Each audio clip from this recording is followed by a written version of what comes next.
What's up, everyone? I did it. I did it. Mom, I made it.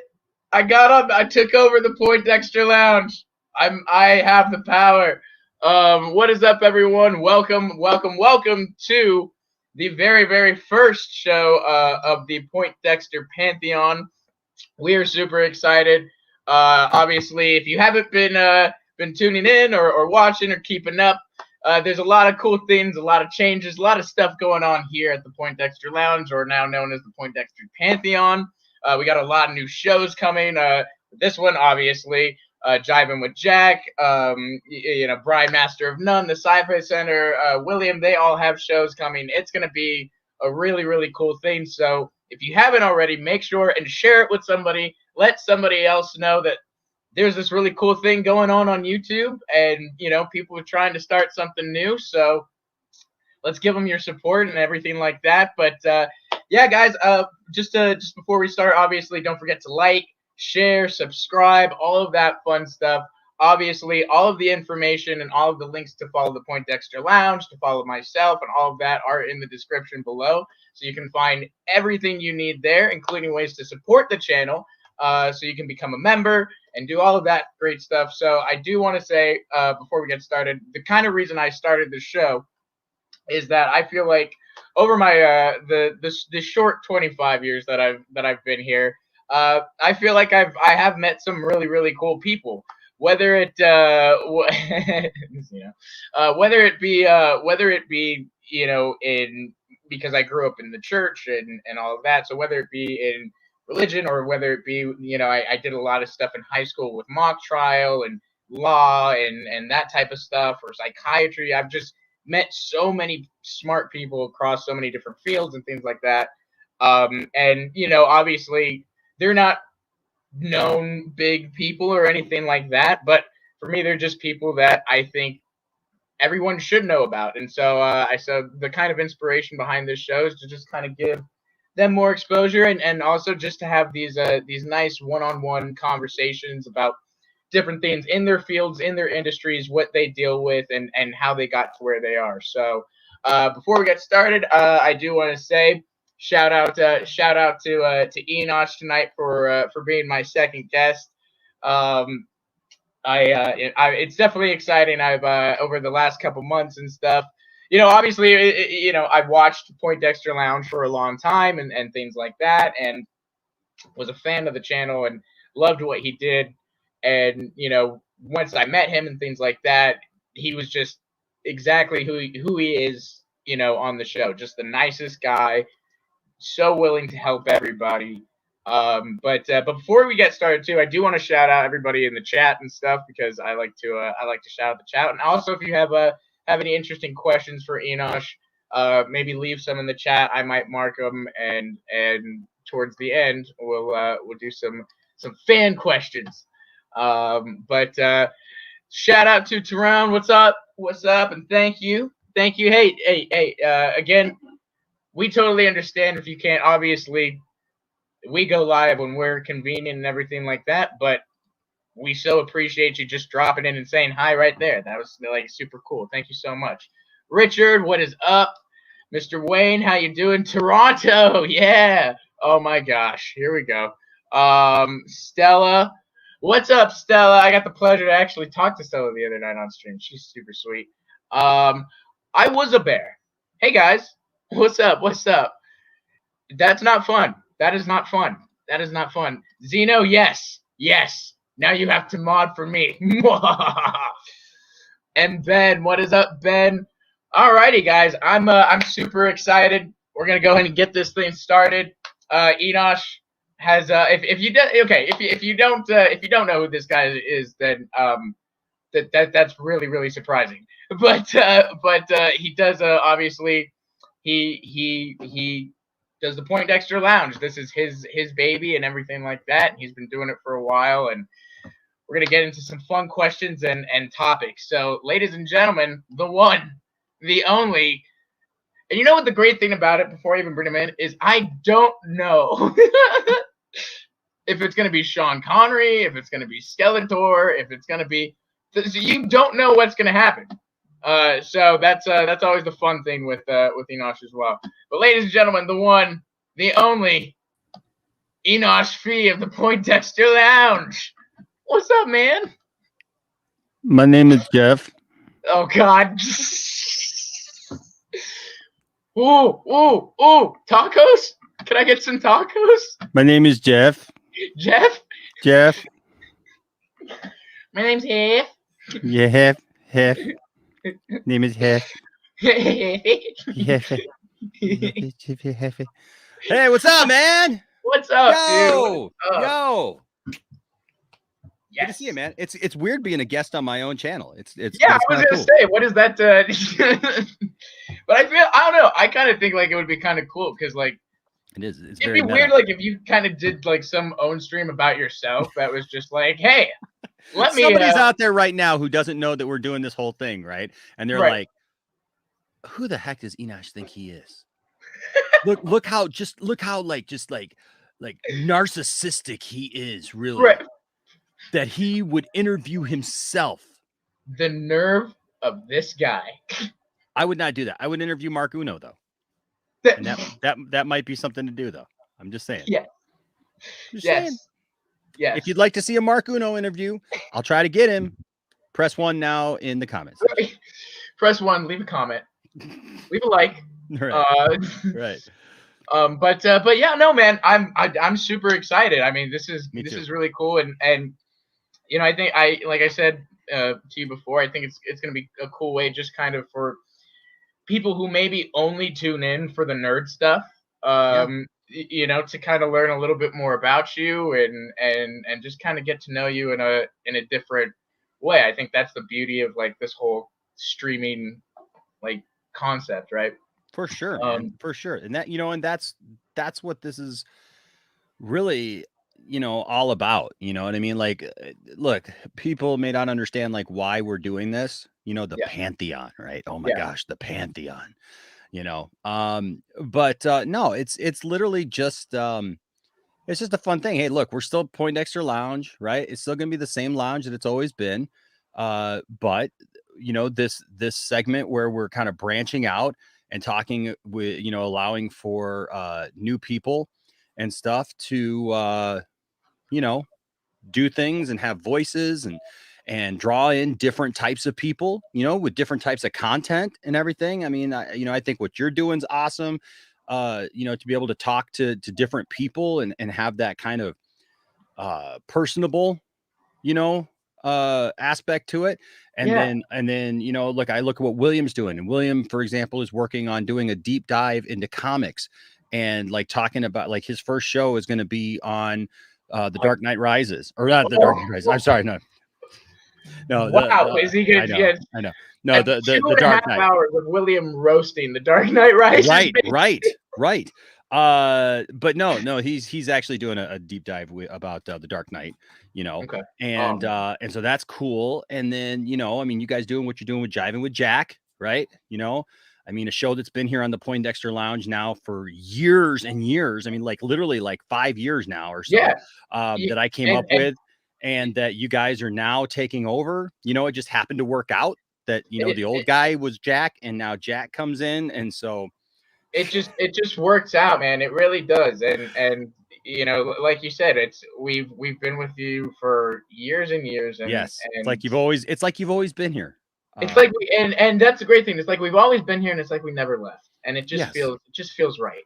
But no, all those things are cool. Everybody's bringing something. Look at what Brian's doing. Brian's bringing a Star Trek show to the channel and food. Like those are two things, man. Like seriously, Star Trek and food.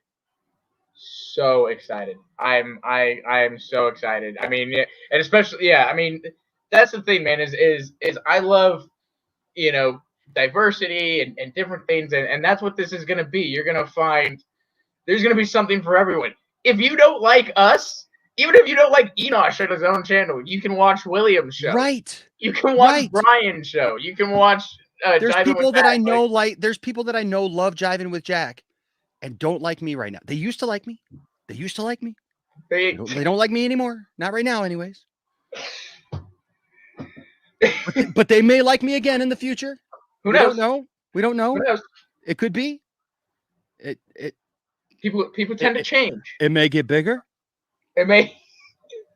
It may not. But whatever. No, you know what? But dude, that's things like I can't get to every one of these types of things. These are all stuff that I love, right? I love Star Trek, right? Yeah. Love food. Like, but Brian's able to come in and do a show because I don't have time to do every show. I can't like stay up 24 hours, right? Like Exactly. I try, Exactly. but like this is literally giving just allowing for some really cool stuff here. So I'm really excited about that. And that's guys, that's literally what this is all is just Which it's is just kind some of fun fun. stuff. It's literally just here just to supply some entertainment. Like we're not trying to take over the world. We're If not we're trying not entertaining you, we're entertaining ourselves at this point. right. Like, Right. Like, but seriously, like I've heard somebody like, well, you're not gonna change anything, and change the world. We're not trying to change the world. We're not trying to win over the algorithm. We're not trying like this is honestly not that type of thing. We're not trying to grow everybody and oh my gosh. all Yes. become change, the face of YouTube. Like no, we're not doing anything revolutionary or anything like that. We're chilling. We're just making content and having some fun, and we're gonna just that's what we're gonna do. So I hope that you all enjoy what we put out, and if you don't, well then hey, there'll be another show. Then maybe you'll enjoy that show. So there you go. There you go. There you go. Exactly. And yes, Anthony. Yes. Yes. There you go.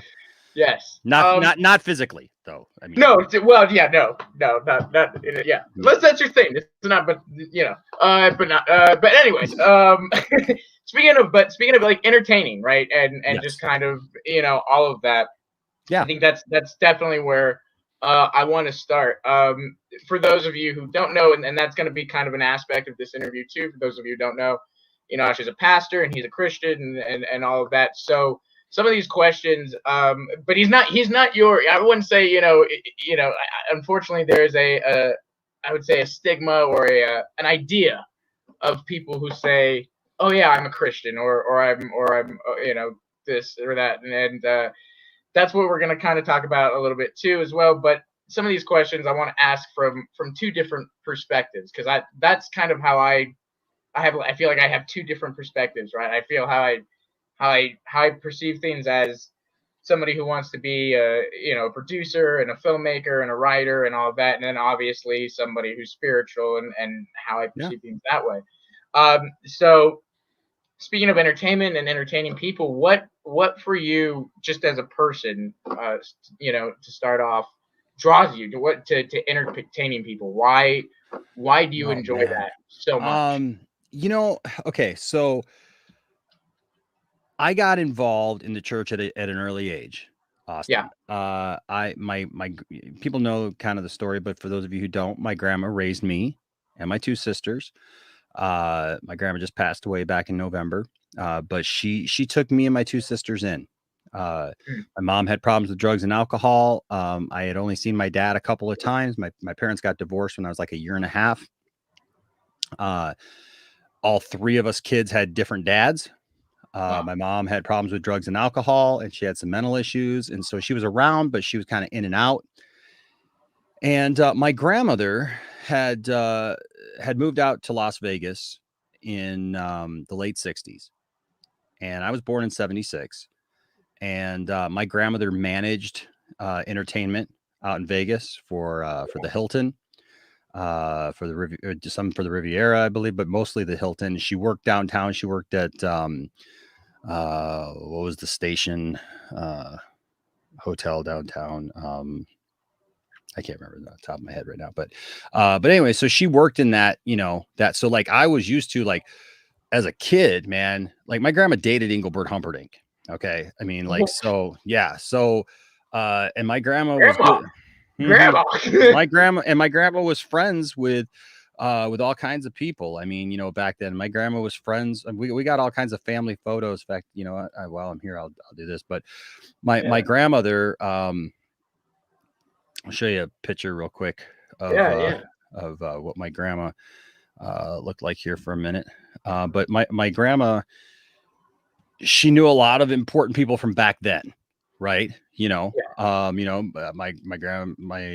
my mom and grandma have pictures with like the Jackson 5 Wow. and with Donnie and Marie Osmond and just others. I mean, and like I said, she dated Engelbert Humperdinck. She was she was friends with a lot of these people. And so growing up, I mean, we were constantly going to shows. You know what I mean? Like I got all kinds of, pictures when I was a kid standing on a stage, in the Hilton's, main showroom, Yeah. things like Yeah. that. And so those were things that I was used to as a kid. And I remember like even really young, man, my grandma, she had this black marble fireplace that had like this kind of thing that kind of came out from it that looked like a little mini stage, especially when you're, 3 or 4 years old. Right. Right. And I would get on there and I would sing. And I got all these videos of me as a kid, man, singing like songs by Queen, like I used to sing um Crazy Little Thing Called Love, Oh wow. all the time. And I mean, and my gosh, Elvis, Blue Suede Shoes and Peggy Sue and like all these songs, from back then that me and my grandma my grandma would sing to me, right? And so Yeah. so like they got an 8mm movie camera, and I got the movie, and I'm gonna do a stream one night about my grandma and just kind of about that kind of stuff, Yeah. kind of show people, kind of what we were living with. But it's funny because every time they'd pull that 8mm camera out, we had the microphone, right? And I would take that microphone and I would just sing and do my thing. And so so that was always a part of my childhood. My grandma was a singer. And did stuff like that too. And so entertainment was always a part of our lives, Yeah. growing up. And so when my grandmother had an experience with God, she changed everything. She sold everything. My grandma was getting my grandma just signed a deal with MGM. She was going to portray Marilyn Monroe in some picture that they were doing. You could see there. I mean, she was a platinum blonde there. My grandma's had every hair color known to man, but she was a platinum blonde there. So that was around the time. And she had signed the contracts. She was in, and then she had this experience with God that completely changed her life. Yeah. She walked away from all of it. Yeah. She sold everything, sold the house, sold the furniture within the house, to the people. She's like, it all goes, man. And she left, and she studied in the ministry and that, whatnot. Well, at the time I stayed in Vegas with my mom, because my grandma didn't have custody of me yet until I was 6. And so this is about the time I was 5, she had to leave. And so she moved back to, she was traveling around the country, and her husband, they'd go to different churches and preach and sing and things like that. And I was living in Vegas with my mom, but my mom married a drug dealer.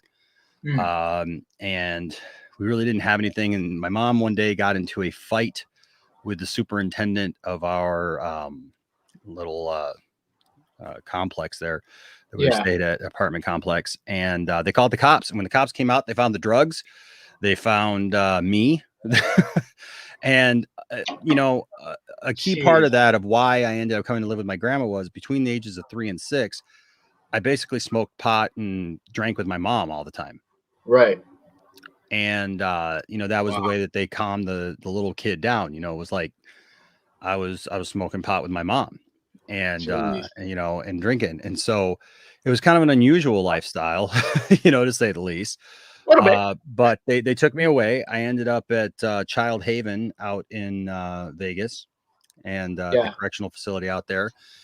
And I was there 9 days. 7 days into it, a caseworker finally came out and saw me and asked me if I had any family members. And they tracked down my dad, and they tracked down my grandma, and they asked me where I'd like to go stay, because my dad didn't have any parental rights over me at all. And so I told them he had signed off on me. And so I told them that I would like to go live with my grandma. I told them my grandma had come to visit me before she left, told me she was going to be in Flint with my great grandma, because my great grandma was sick. That's why my grandma had come back to Flint. Right. And so they found her, and 2 days later, I was on a plane coming to my grandma when I was 6. And so when I came here, my grandmother started her church, and at that point, I just helped her, and so. But when I was 9, I started. We would sing in church, Yeah. and I would help. And my grandma and I would always sing together. We would always, my grandma was just a lot of fun, and she would always sing these songs with me. Like I got these great memories of like singing, that song "Get Ready, 'Cause Here I Come." She'd Yeah. put on the record, and we just blare that song. Never met a girl that makes me feel the way that you do. You're all right. We just like clean the house and stuff like that. And so, yeah, man, it's just those are good memories. But then when I was 11, I realized I could sing, like I could actually sing, and so I started singing in church. Hey, what's up, Saggy? But yeah, I started singing in church. I started doing that a little bit more, than I had. And thank you. Sinning like am I sinning like a snack as always? I don't know if you were sitting. Did you mean singing? Because you were just talking about singing that you realized. Maybe Saggy knows something I don't know. We can ask for forgiveness later. But yeah, so I just but that was the thing, was like, so I started singing, and I would like at 11 or 12, I wrote a song for the school that I was in, because the school that I went to school in, my elementary school, turned 75 years old, and I wrote a song for it, and I got to perform that song in front of the. How old were you? I was like 11 or 12, like, and so like I wrote this song, and I performed it for the Flint Board of Education. I'll never forget Flint Board. And then like they would have me sing it all the time. And then my, at lunchtime, at the school, they would have me come up and sing songs during lunch. Like the guy the teacher who oversaw, the lunch program would always like hand me the microphone and be like, Enosh, let's have Enosh come and sing a song. So like I was like the resident kid in the school, and I wasn't in a small school either, but I was like the resident kid, like who could sing. And so like I got to sing and everything. And then I did one talent show there, which was really good. And then the next year, the parents actually complained, because that first talent show that we did, I was the only kid that actually did a talent. Well, it was me and a girl who played violin. We were the only two kids that actually did a talent. Everybody else lip synced to songs. And so, so it was funny, because the next year, none of these kids were actually doing talent stuff. Like they were just, lip syncing to song. It was fun. But it was more like a pageant kind of thing than a talent show. Right. Right. And some parents complained, and like, they ended up not letting me be in the talent show. Because these parents, like when my principal found out, she was kind of upset, like, because we didn't find out till later, and they were like, why isn't Enosh in the talent show? Because we were so involved with the school and everything. Like I had teachers who came to my church sometimes and stuff to see me and everything. And so like people were like, why, Enosh, why didn't you go on the talent show? I was like, because the parents said I couldn't. The parents who were in charge of the talent show said I couldn't. Nobody knew that till afterwards. So like they literally then gave me more stuff to do after that. Like when I was in 5th grade, I was the master of ceremonies for the 6th grade graduation. They always had an adult do that. One of the teachers did that or something. Like I was the first and only kid to ever do it. And I was a 5th grader. I wasn't even a 6th grader. I was a 5th grader. And like when the 6th graders graduated from elementary school, I was the one who like led the entire thing. So, yeah, it's just, it was an unusual life for me. I'll give you that. And so,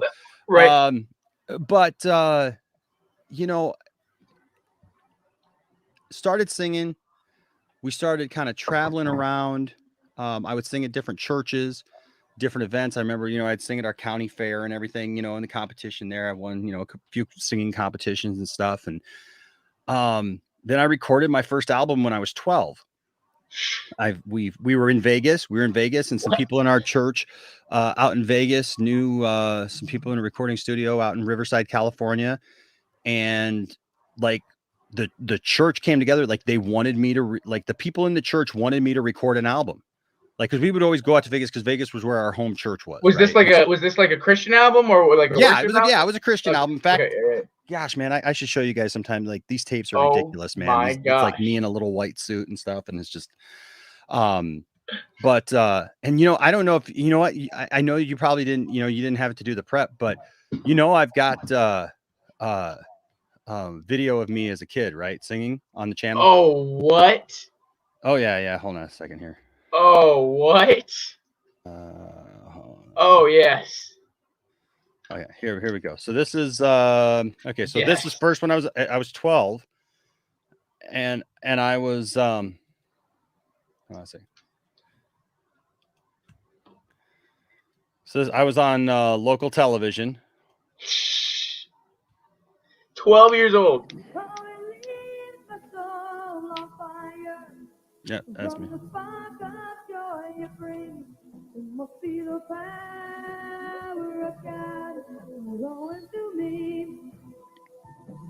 What? It's before my hair went curly. It was getting all wavy.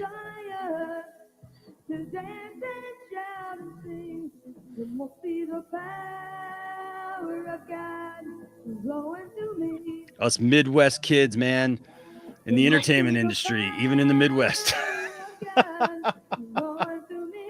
Yep. Wow. Yeah. What? My voice is so high.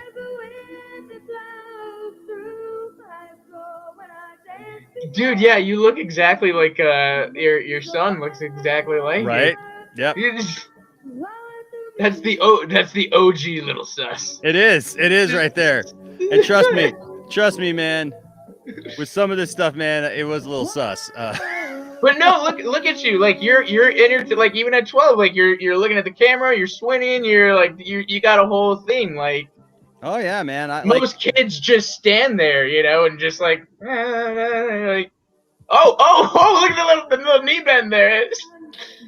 Heck yeah, man. There's this one move, like this video is too long to all play, but there's this one move that like I do like at the camera, one of these like changeovers and stuff, and I'm just like, oh man, there it is. Yeah. Oh, there's. You're right. Yeah, exactly. That dip. Yes. That dip. Love it.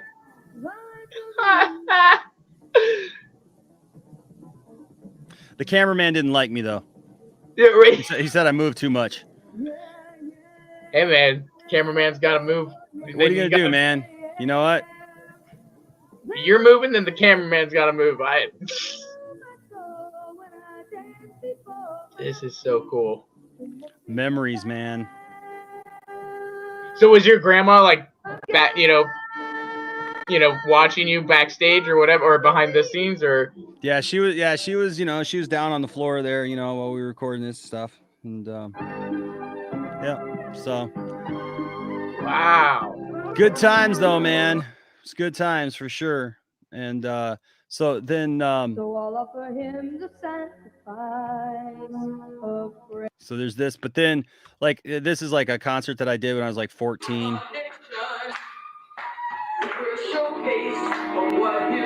I wore a lot of various like cool suits back then. So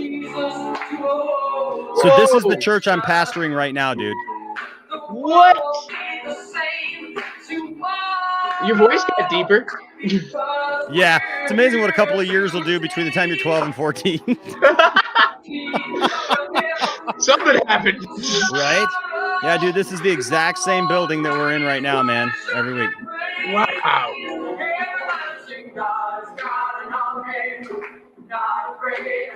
But by this time, like, I was a little more professional, you know.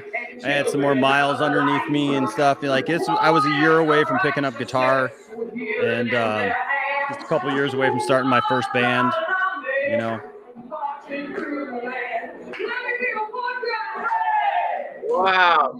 You got the church is like making the music. I love it. Yeah, man, we had an awesome like youth group at the time and stuff, and it was cool. Cool. A little close up there.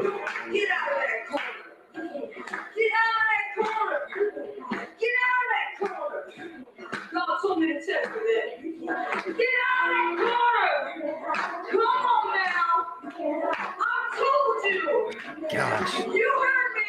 Get out of that corner! What?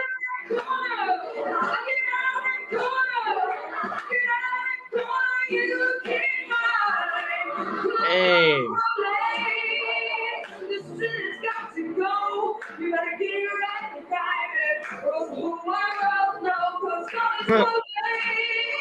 That's why I preach it hard. Now you can't see what you don't know. You can't leave where you won't go. Try to do whatever you do. You never get your business straight with God. Yep. So that was my young life, man. And I just break it down, baby. Wow. Yeah. Break it down, Break maybe. it down. Break it down. Yes. Yeah, so yeah, you can find both of those videos right here on Poindexter Lounge. But Wow. yeah, no, man, I that was my young life, right? And then I started playing guitar when I was 15 and just started writing songs right away. Thank you, Saggy. I appreciate it. So yeah, but Saggy's right. Like I just became a performer. Like I loved performing. I loved just winning people over. I really learned how to listen. And this is something that not everybody knows how to do and not everybody does well. Like you said, there's a lot of people who will just stand there. Yeah. Right. Yeah. Yep. My whole thing is like, even at 14, you can see it there that it's like, if I was in front of people, was I the greatest singer in the world? No. But I'll entertain you all day. I'll pull you into what I'm doing. I do have talent. I can do what I can do. Right.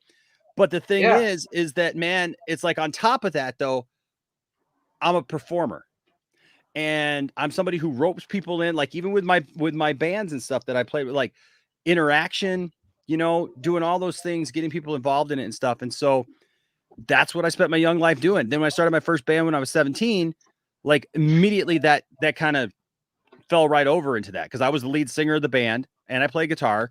And dude, we just go around playing events and churches and youth groups and stuff, and like all ages clubs and stuff like that. And so that what really just led me to it was like I felt like I had a voice. I felt like I had something to say. I really believed in my faith. Like some people, they look, I get it. There's a lot of people who struggle with faith or they don't have faith at all or whatever. And like everybody's got their own journey, right? Yeah. For me, at a young age, I just knew what I was put on this earth to do. Right. And if I was going to do it, I just wanted to do it well. And I wanted to connect with people. That's why even here at the Poindexter Lounge, like, yeah, I take some things seriously sometimes. I take things to heart sometimes. Like if people, are trolling me or messing with me or whatever, like, yeah, I admit, like I take it personally sometimes because I know how much that I put into it of my heart. Right.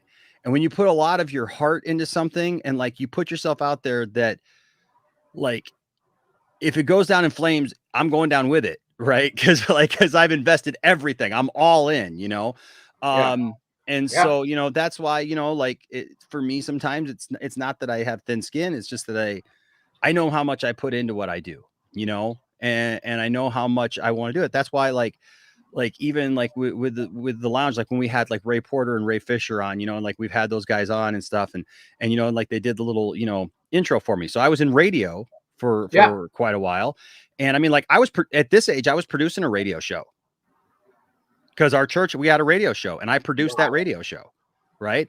And I was already preaching at this age. I was actually the assistant pastor of this church at this age. What? Yeah. So yeah, like something a lot of people don't know about me. I was a child preacher. I was in the Detroit Free Press and various news outlets and stuff like that. I was on Channel 8 out in Vegas. What? Oh yeah, man. Oh yeah, I got the videos and everything, man. But but the thing is that that wasn't entertainment for me. That was my passion. That was what, and so like at a young age, man, I knew what I believed. My grandma wasn't a stage mom. Like you asked, like, like where my grandma was, right?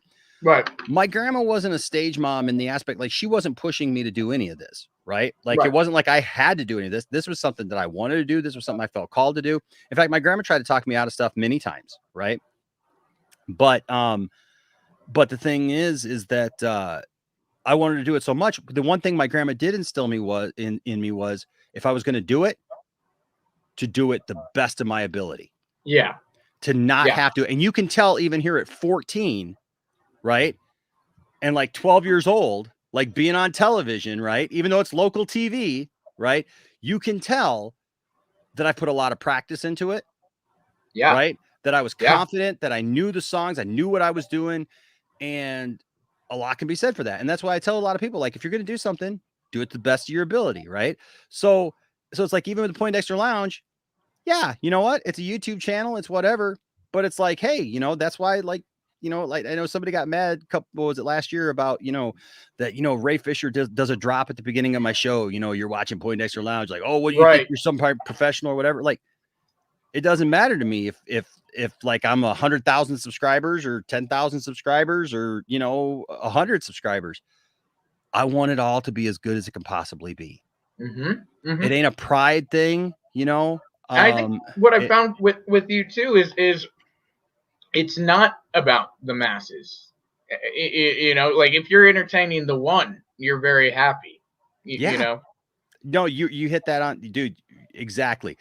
I have been in a band where I've played to 3 or 4 people. Yep. And I've been in situations where I've played to thousands. Wow.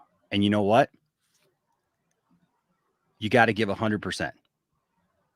Right? Because if you can't give 100% in front of 3 people or 2 people or 5 people or 20 people, you can't do a good job in front of 10,000. 100%. And thank you, Jack. Appreciate that. And I think sometimes people, they, I know that there's like people who have all kinds of different personalities or whatever. For me, it's not a pride thing. For me, none of this was ever about that. It's like, I just want to have fun, man. And I want to, I love seeing the smile on people's faces when I do what I do, and so that's what I do, man. And, like the church that I worked at last year, this time we had like 1,500 people a week there. The church that I'm in now, we got like 20, we're still doing our thing. We're, I've been in small churches. I've been in big churches. I've been in medium churches. Like I said, I've played concerts all over the place, all over the United States and Canada. I'd love to go other places around the world, eventually, but, that was my young life. So that's what kind of brought me. I know that was a long segment there, but, for one question, but that was really what, I love entertainment, man. I love being an entertainer and having fun and watching people's faces light up. And, that's just in my blood, man. It's just in my blood, making people laugh, making people sing, making people, get into it. So, and that's exactly what this show is, it's the opportunity for you to kind of deep dive and we can talk about it, that one question, but no, kind of, you mentioned obviously Vegas and stuff. Obviously, what was it like that you remember kind of growing up in Vegas and that whole situation with your mom? I remember never being cold. That's true. No, like it's warm here. It's yeah. nice and warm. Exactly. You know what, man? Growing up in Vegas, like I have so many great memories, right? Because I did so many things with my grandma and stuff like that. And then I got some crazy memories. I have crazy memories of my mom picking fights with bikers at the Stardust Hotel. And these bikers jumping on the back of our car and like bouncing the car up and down and stuff. I mean, so I remember that. By the way, William, you should be watching right now instead of calling me. I love how I'm on the show with you right now, and other people in the Pantheon are like calling, like Jack called at the very beginning before you brought me in, and he had a question for me, and William just called me. I should have answered it live on there. Come on, guys. Hey, man, what's going on, man? I'm on live, right? Yeah, right, exactly. But no, so so like I got those kind of crazy memories, right? Like I remember days at the pool with my grandma, at her house, and uh family and stuff like that. And then I remember living with my mom in an apartment where, like, we didn't have much. Our power was out. We used a kerosene. There he is right there. A kerosene uh lantern, you know, Mhm. like ironically a green lantern. That we didn't have power for a while because my mom couldn't pay the bills. And so it's just a lot of walking up and down Las Vegas Boulevard to Washington Boulevard and down to Bruce, you know. Washington. Wow. Yeah, Yep. man. Just a lot of that, man. Hanging out in front of my my my stepdad worked at Sassy Sally's downtown for a while as a Mhm. as a Mhm. chef, and then also at the Four Queens. And so we didn't have anything to do during the day, so we'd walk down there with him for his 8-hour shift. And I remember sitting in front of Sassy Sally's, man, while the little pigs sang love to sing, go in there to Sassy Sally's, doo-dah, doo-dah, like Right. just like listen to this animatronic thing sing for 8 hours, and just but man, I don't know, man. Vegas was that, growing up with my mom. It was kind of bittersweet sometimes. With my grandma, I always felt safe, so when I came to Michigan to live with her, I felt safe again, Yeah. so Yeah. Yeah. So it I it love was like, Vegas. I love the Southwest, man. I have such great every time I'm like, I got no reason. I think it's funny that I met all you guys now who are in Vegas and everything, because like for the longest time I've had no connections with Vegas again, and right. I've just been like, yeah, uh I'm not going back to Vegas. I got no reason to go back to Vegas, and then I took the family out there 2020 because they had never been out there. And so showed them around, all my old stomping grounds and everything. Because look, I know Vegas well. Like, even though I Yeah. haven't lived there since I was little, I know Vegas because we would go back every year, Right. and so, man, it's like plus it's really hard to get lost in Vegas. I feel like Yeah. It's pretty hard. It is it's pretty pretty hard. hard. Like, if you don't know where you're at, even streetwise, like look at a mountain. Yeah. Right. Look towards the strip, and Right. Look at the strip, like find Sunrise Mountain and you're good. Yep. Yep. Might take you a while to get where you're going, but at least you got a reference point. Right. Exactly. So, Exactly. but yeah, I mean, so those were all things like that, just the good times were good, the bad times were kind of bad. Yeah. But like I love the Southwest, man. I really do. And I'll tell you what, if I ever retire somewhere, it's probably going to be the Southwest. So Hey, man. somewhere, California's nice. Nevada, California, Arizona, somewhere in there. So Yep. Yep. Exactly. Just find the stratosphere. find the stratosphere. But no, you mentioned obviously, you started doing radio, you started performing in bands, and Mhm. you kind of expanded your entertainment life, kind of grew in a sense. What were some highlights of having a radio show, and Oh man. being in a band, and certain, because I know what it's like, obviously, as a performer. When you're in front of a crowd and people are loving you, there's a high to that. Oh man. That is Yeah. just, and it's fun. You work off the crowd, you draw off the crowd. So, like, what were some fun moments, some kind of like light bulb moments for you that you were like, yeah, this is it. Man. I oh my goodness. So my band had been around for about a year, and we played um this little church that was in a storefront in Mm, Chesaning, Michigan. And it was a real turning point for us because we were really trying to find our voice, of who we were as a band, And when right. we first got together, everybody wanted to be like this 80s metal band. And I just didn't have that voice. My high voice days were behind me. Like you said, my voice had changed, and but I knew what my voice was. But like we were really trying to figure out what kind of band we were going to be. We all loved, heavy metal and, and all that stuff, but just wasn't, what we were doing. And, I always just wanted to have fun. Right. And so I'd make up songs on the spot, do like this improv stuff and be, do silly things and everything. And I'll never forget. We had a friend out in Vegas named Carl, and I was talking about him the other night. Carl's funny. He lives out in Pahrump now. But Carl, he was known for streaking, and Carl came up to me one day and he told me, Enosh, he says, you got a great voice and everything. Enosh, he says, but you know what? You need to be singing God's music. And I went, okay, I'll bite. What's God's music, Carl? And he says, well, Enosh, he says, you need to be singing country western music. That's God's music. And so I wrote a song called I Want to Be a Cowboy for Jesus. Oh boy. And yeah. And so like my band hated it because it was like just this, but it was like an audience participation thing. Right. And so it was just fun. And my band, like for the first couple times I did it, my band would literally leave the stage. Like, and it became a joke, right? Like it was like became a joke, but like the first time they were just like, what the heck is Enosh doing? Enosh just taking over the show. And they just, right.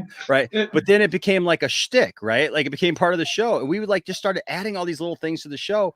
But we did this show in Chesaning, Michigan. And that was when we established, okay, we're going to be just this fun, goofy, fun band. We're not going to take ourselves too seriously. We wrote good songs. We did write, serious stuff, but, as well, we had a lot of fun and we wrote these, these just fun, upbeat, crazy songs. And, but that crowd that night just absolutely loved what we did. And it solidified the direction that we needed to go. And then we did that for 10 years. I mean, we did a series of, Sunday school songs in the middle of our set, where we take all these like old Sunday school songs that we sang, in church and stuff. And we like rocked them up and did like crazy things, everything from ska sounding stuff to, punk and metal, and changed up all these things, we were doing these crazy things. And then we had a part in the middle where we said, the best part of going to Sunday school, if you went to a good church, was like, you got a treat, right?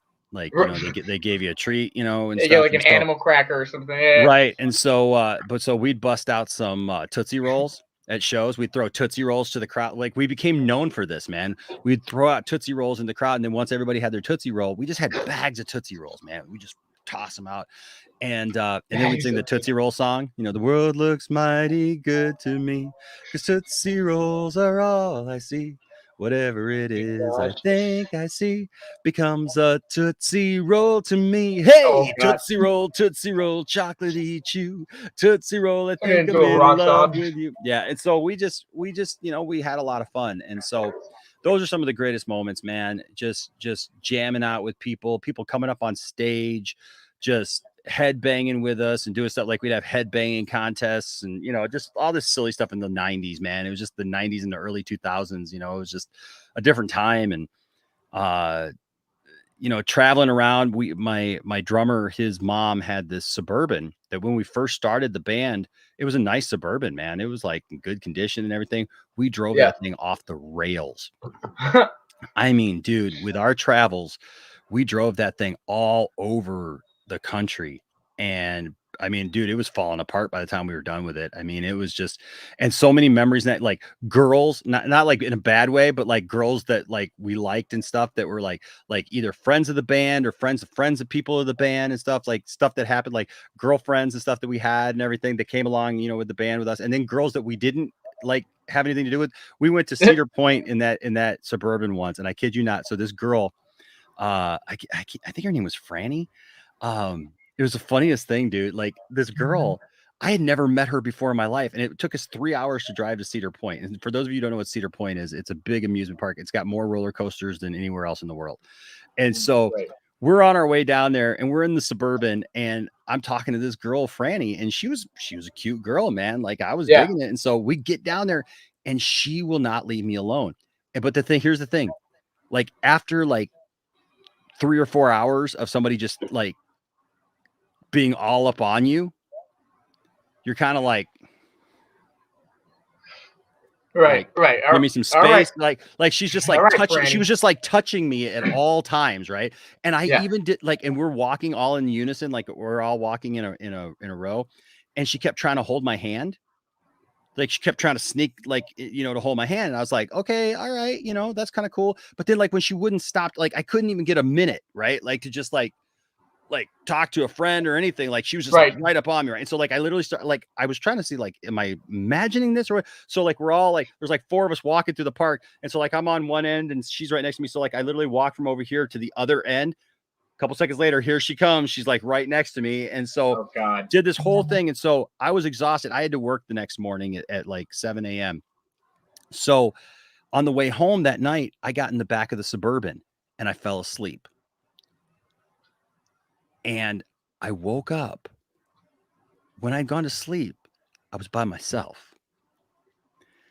I woke up and this girl is laying on my chest with her head right here, and she's like nuzzled right into me, right? And she had like Right. moved my arm so that I'm on my back, and she's like nuzzled right up into me, and I'm like, well, and here's a weird thing. I was half asleep, so like I thought it was my friend's girlfriend Oh, at first, and I was like, why is Michelle laying on my chest, right? Like it was freaking Right. me out. And then I Right. realized, oh my gosh, it's Franny. She's like laying on my chest. And it was so funny. Like it was hilarious. And so my friends had taken a picture that is now infamous of this girl laying on top of me, like Oh, while no. I was sleeping, because I was like so exhausted and stuff. And so like, but it was just, stuff like that. Like we used to go to concerts every week. If we were not playing, we were going to shows, right? Because the music scenes back then were just really great around here. And so like one time we went over to like Grand Rapids area over on the other side of the state. And when we went into the show, we went to go see a band called Tourniquet, Christian metal band. Like, tell you what, very progressive. They're a prog band, right? And so like they're like one of those bands like Dream Theater or something like that you listen to, and like all the musicians are just like, wow, right? And so we went in to go see them. Not a snowflake around. It was warm. It was fine. We come out of this show, Austin. There's like a foot of snow. Okay. And we're a bunch of teenagers, man, like early 20, like late teens, right? So we can't go get a hotel. We can't like stay anywhere. We don't know anybody in the area. So we have to drive home. Thank God my drummer, Andy, was he worked on a farm. So he drove truck, he drove semi, he drove school bus actually and stuff. So he got us home that night, but you couldn't see out the window. There were times he was literally leaning out his side window to be able to see, because like it was just too much coming at the windshield. And I remember just crawling into the back of that Suburban again and just rolling up like a little ball because I was so scared. Like his brother was like on the other side going like, you're a little too close to the ditch. You're a little too close to the edge. You're a little too close to the edge. Cause like there was so much snow, you couldn't even hear, like, how they have those rumble strips, like you couldn't even hear that. Right. And so, man, just memories like that, of just going to shows all the time and doing stuff, band stuff, playing to people, having good shows where like it went over really, really well. And you're all like, yeah, you're pumped and stuff. And then having shows that like went absolutely horrible, where like every possible thing could go wrong, being young and being embarrassed at the fact that you just spent like 45 minutes trying to tune your guitar before a show and then realizing your wah pedal was on. Yep. Nah. Yeah, you only do that like once, man. You only do that once. You only have those experience once, or going someplace, getting ready to play, and your amp dies because you're a kid and you have no money to like buy like real equipment. And so, but thank God somebody was there who had an amp and they let you use theirs. Or like I only had one guitar back then and I broke a string once on the first song of our set. And this guy let me end up using his Paul Reed Smith, which was awesome. He was very reluctant, but he let me to finish our show, and just meeting people and traveling. And then I got, like I said, I had the opportunity to play with one of my musical heroes, a guy named John Schlitt from the band Petra.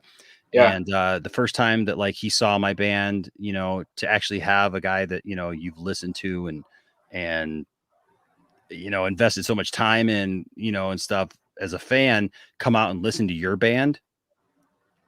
you know, and then talk to you about your band afterwards, right? And be excited about your band. And then 2 years later, getting a call to put a band together to play his music. Yeah. Wow. Yeah. That was just phenomenal. And, experiences that I'll never forget, and just the friendships, and dude, the crazy thing is everything about my life right now is all down to one moment. Like literally the fact that I'm here with you, the fact that I'm married to Tiff, the fact that I have my son and was married to his mom, it all stems from one thing. And that was at the church that I'm at now, me and my sister Tracy, every service before the service started, my grandma would send us out to go look down the street or whatever to see if anybody was pulling up, and like if we needed to wait a minute before we started the service, because she'd wait, 5 minutes or something like that, while somebody was walking up. And because we were a small church. And so one night on a Tuesday night, we went out there and there was this guy walking down the street and he turned around and he said, hey, is that a church? And we're like, yeah. He's like, well, when do you guys have church? We're like, we're getting ready to have church right now. And he's like, well, can I come? And we're like, yeah. He had been down at the restaurant down at the corner and he had like his little to-go box and he was walking down. He's like, okay. So he came in, he ended up joining the church. A couple of years later, he ended up marrying my grandmother. Now he was a jerk. He was a jerk. I ended up not liking him. He didn't last too long, but he ended up teaching me how to play guitar. Wow. Right. He convinced my grandma to buy my first guitar at 15 because I didn't want a guitar. I was a singer. That's all I wanted to do. Yeah. But I had a guitar and nobody would teach me, but he taught me some chords. And because of that, I ended up doing all the things that I did. Playing in a band, going places, meeting the people that I have, becoming a musician, being able to do that in churches, be able to, do all these things, perform, play, travel, do things like be on tour. And we wanted to hit one more state. So we literally saw the sign for Iowa. So we drove a little bit further just to go into Iowa and come, like all these little memories and stuff of things, all because I went out on the front porch of my grandma's church one night. Wow. Otherwise my life would have gone in a completely different direction because that guy would have kept walking, never would have met him, never would have married my grandma, never would have got me a guitar, never would have done any of those things. I would have never started playing. I would have never done the things that I did. All the little things matter, folks. Yeah. The little things absolutely matter. Absolutely. And I got so many great memories, dude. When I was playing with John Schlitt, we had a van that broke down in Wisconsin.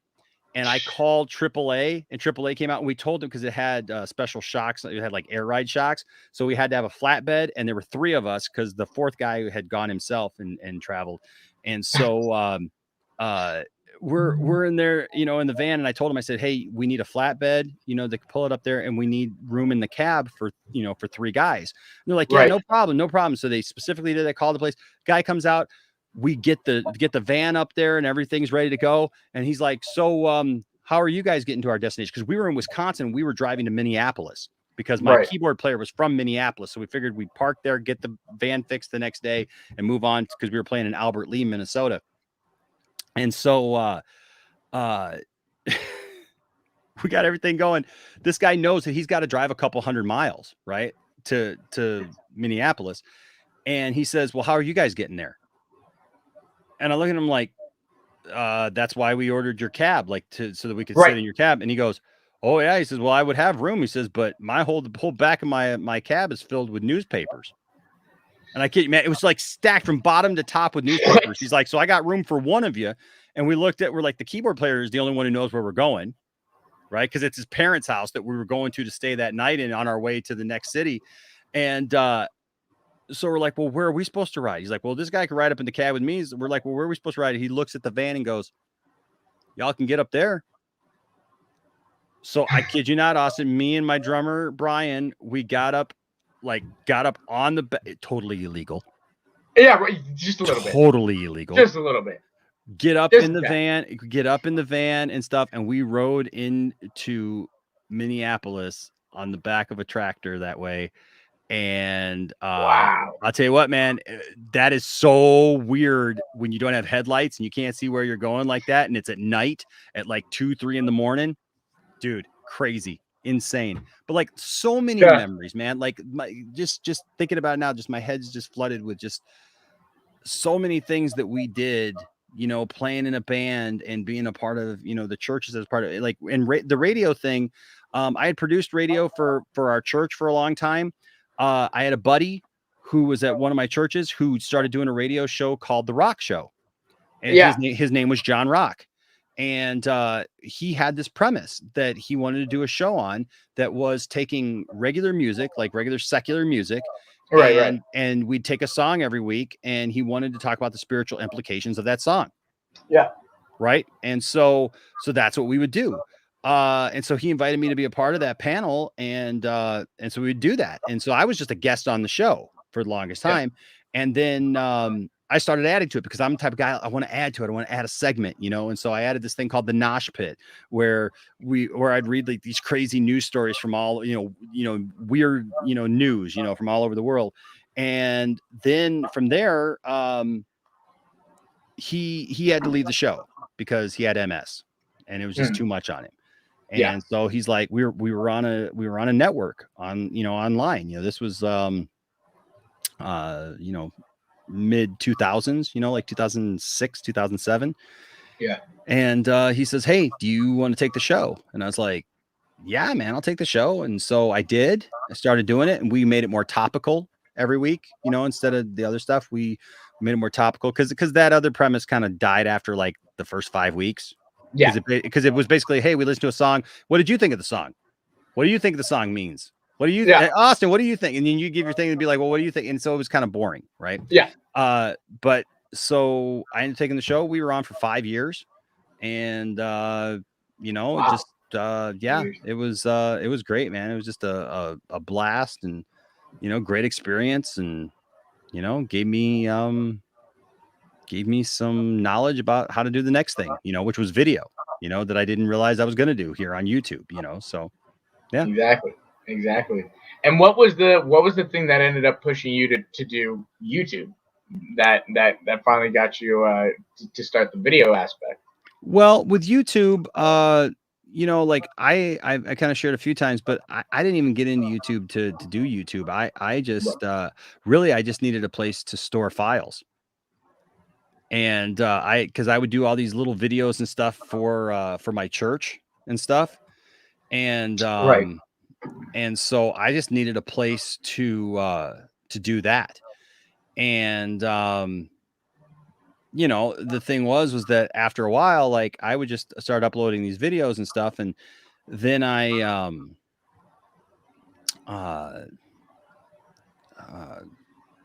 but I watched a lot of movie talk. Yeah. You know, and I really liked that. And so I just man, after a while, I just started Tiffany and I watched what was it, Sharknado 3, and we were always watching movie talk stuff. And so Tiffany said, hey, you know, we should talk about this. We should you know, talk about this movie. And I was like, really? And she's like, yeah, we should totally, you know, do this. And so I was like, okay. And so we did. And you know, and that was kind of what started. Like then she's like, you know, we should do some reviews. And I was like, okay, yeah, that sounds good. And so we did that. And next thing I knew, we were doing this show called Spoiled, where we'd talk, we'd go see a movie, and then we'd come back and we'd talk about it. And we just did that. And then we just started, like, you know, like talking about movie news, you know, different things that came out and stuff like that. And that was so much fun that we just loved doing it. So we did that. And then I started doing a show called This Is My Story, This Is My Song. Yep. And that was just me. Yeah, I saw some of those. I have seen some of them. Yeah. And the funny thing is, it's horrible production because, like, it wasn't HD back then. You know, it was just, but it got me started. Like, that actually got me started, like, actually, like, making a show, you know? Yeah. And I hyped it up, man. Like, kind of like we did with the Pantheon right now. like I could show you a little bit. Like that was for those of you guys who haven't seen it. It got better as time went on, but this was my little like, you know, hey, T-minus 20 seconds. we did this thing, and this was all about songs that I had written, you Right. know, like and my songwriting experience, like why I wrote the songs that I did, and this went over really, really well. People really liked it. The problem was I didn't have the right equipment, and everything took way too long to make this show, like because I couldn't upload just normal, and it just Finally here. What you've been waiting for all this time. Are you ready? I am. Let's go. Yep. So that's just me with iMovie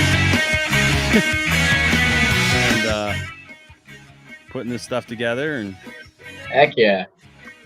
oops, there it is. I'm sorry. And that's all I do is I just come out and I talk about some strange way. I was in the shower one day. I was just washing my like kind of like I do now, just talk too much. Tune And kind of came to my head. No. and then I would play the song.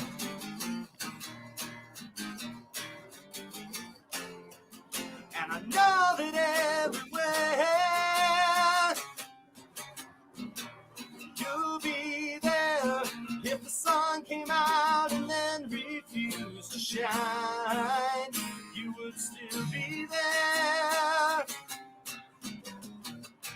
And you'll be there if a mother turns a deaf ear to her baby's cry. And I've never been forsaken, and I'll never have to wonder if you care. 'Cause you will be there.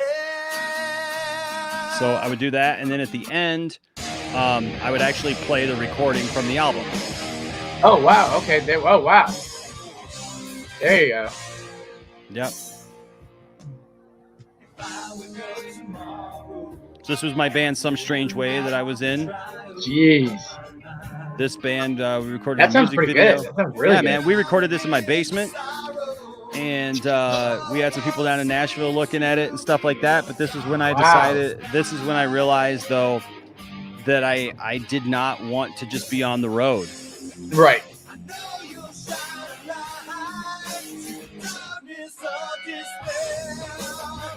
I love this song, man. Oh, this song just kicked. This is awesome.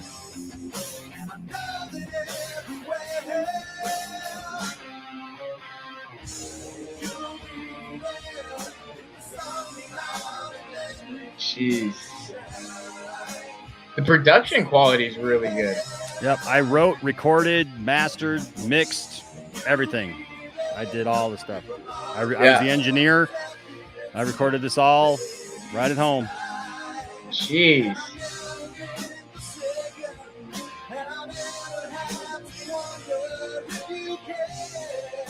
Sounds different than an acoustic there.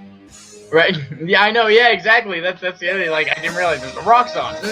Yep, it's totally a rock song. I think this is the middle part. This is the cool part right here. And then I'll click off of it. But man, it's been a long time since I've heard this song. Actually, this is cool. Oh no, hold on a second. That's the second verse. Hold on.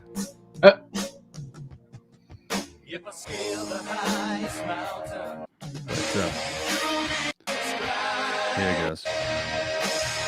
This is the mid part on here. I loved what we did here.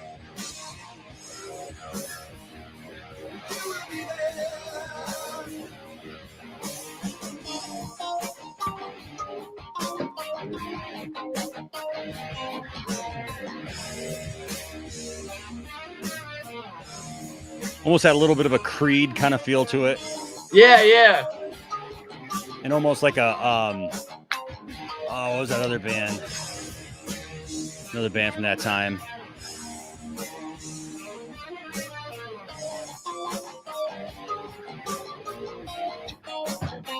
Yeah. And then this was you on guitar? Yeah. Wow. Well, the guitars were huge. Yeah. Oh, yeah. Yeah, these are just some big guitars, man. I love big guitars. Yeah, so that's me singing, and I think I played bass on that song too. So yeah, just yeah, man. You like the picture of Nessie? Yeah, I know. So did I. I found that online. I found that online, and Nessie. I had to. I got permission for us to be able to use it. It's the old Sinclair oil guy. It's a little inflatable guy. This couple was going around the country, and they were just taking pictures with this little inflatable Sinclair oil dinosaur. And so they thought it was cool that we used it. But yeah, so I did that show, this is my story, this is my song for a long time. And then when I was doing it every Monday, man, it just took forever to make and stuff because my equipment was old, and trying to transfer files and all that stuff just became a pain in the butt. And sometimes it wouldn't turn out right, and stuff, converting the file. And so it's just, but then we just started doing, movie news stuff, and like then we just, I don't know, man. We had a green screen for a little while that we set up, and we'd set up a little table with like all of our little stuff, trying to look like Collider and everything, and right. Tiffany and I would do the show and stuff and just talk about stuff, and and that was kind of what started. And but for the longest time it was just the Enosh Vet channel. It wasn't Poindexter Lounge. It was Enosh Vet. And so then we did a video that hit 1 million views. And about the Flash TV show. Right. And when we did that and we got quite a few, subscribers from that, it was like, oh crap, we should probably like brand it, like actually try to make it something. And so Tiffany came up with the idea for Poindexter Lounge. Nice. And that was based on me going to my toy guy all the time, and she would tell that guy Andrew, because we would just sit around talking for like a couple hours, like we do here at the Poindexter Lounge, about all the nerd stuff that we love, and time would go by fast, but we would talk about all this stuff, and so she would say, you should just pull up some chairs and call it the Poindexter Lounge, and place for nerds, and he wasn't going to use that, and so it was her idea anyway, so we branded it Poindexter Lounge, rebranded the whole thing, and wow. Yeah, and then that was kind of the birth of that. The birth of that, man. It is wow. That's very cool. No, yes, Sri. Tiff is awesome. She is. But no, kind of segueing back, obviously, for people who don't, or like you mentioned earlier, you're now the pastor of that church that you grew up in, and all of that, and you're back into pastoring full time and all of that. So I wanted to ask you, obviously, now then from that perspective, as a Christian, right, as a pastor, yeah, how does that love for entertainment and all of that get incorporated? Because I find that your love for entertainment and all that, it makes you more approachable than the more average or kind of what you would call the typical Christian and things like that. You're willing to talk to people who most Christians wouldn't talk to. You're willing to be in those groups and put yourself there and be friends with people that don't necessarily see your points of view and stuff. So how does that factor in, obviously, as a pastor? Well, so growing up, my grandma went through a few different stages. There were times where like we could watch TV and then we couldn't. And there were times I could watch movies and then I couldn't. And so, but those times when we could, I remember when we first got cable, man, I thought that I had died and gone to heaven. Like I did nothing that day, but like literally binge every cartoon and TV show imaginable. Aw, you're sweet. And it was just like, but also I was kind of a latchkey kid, right? So I'd come home and man, I'd watch cartoons, I'd watch, stuff into the evening, and everything. And I just, and Saturdays, man, I would just, I would just watch TV constantly.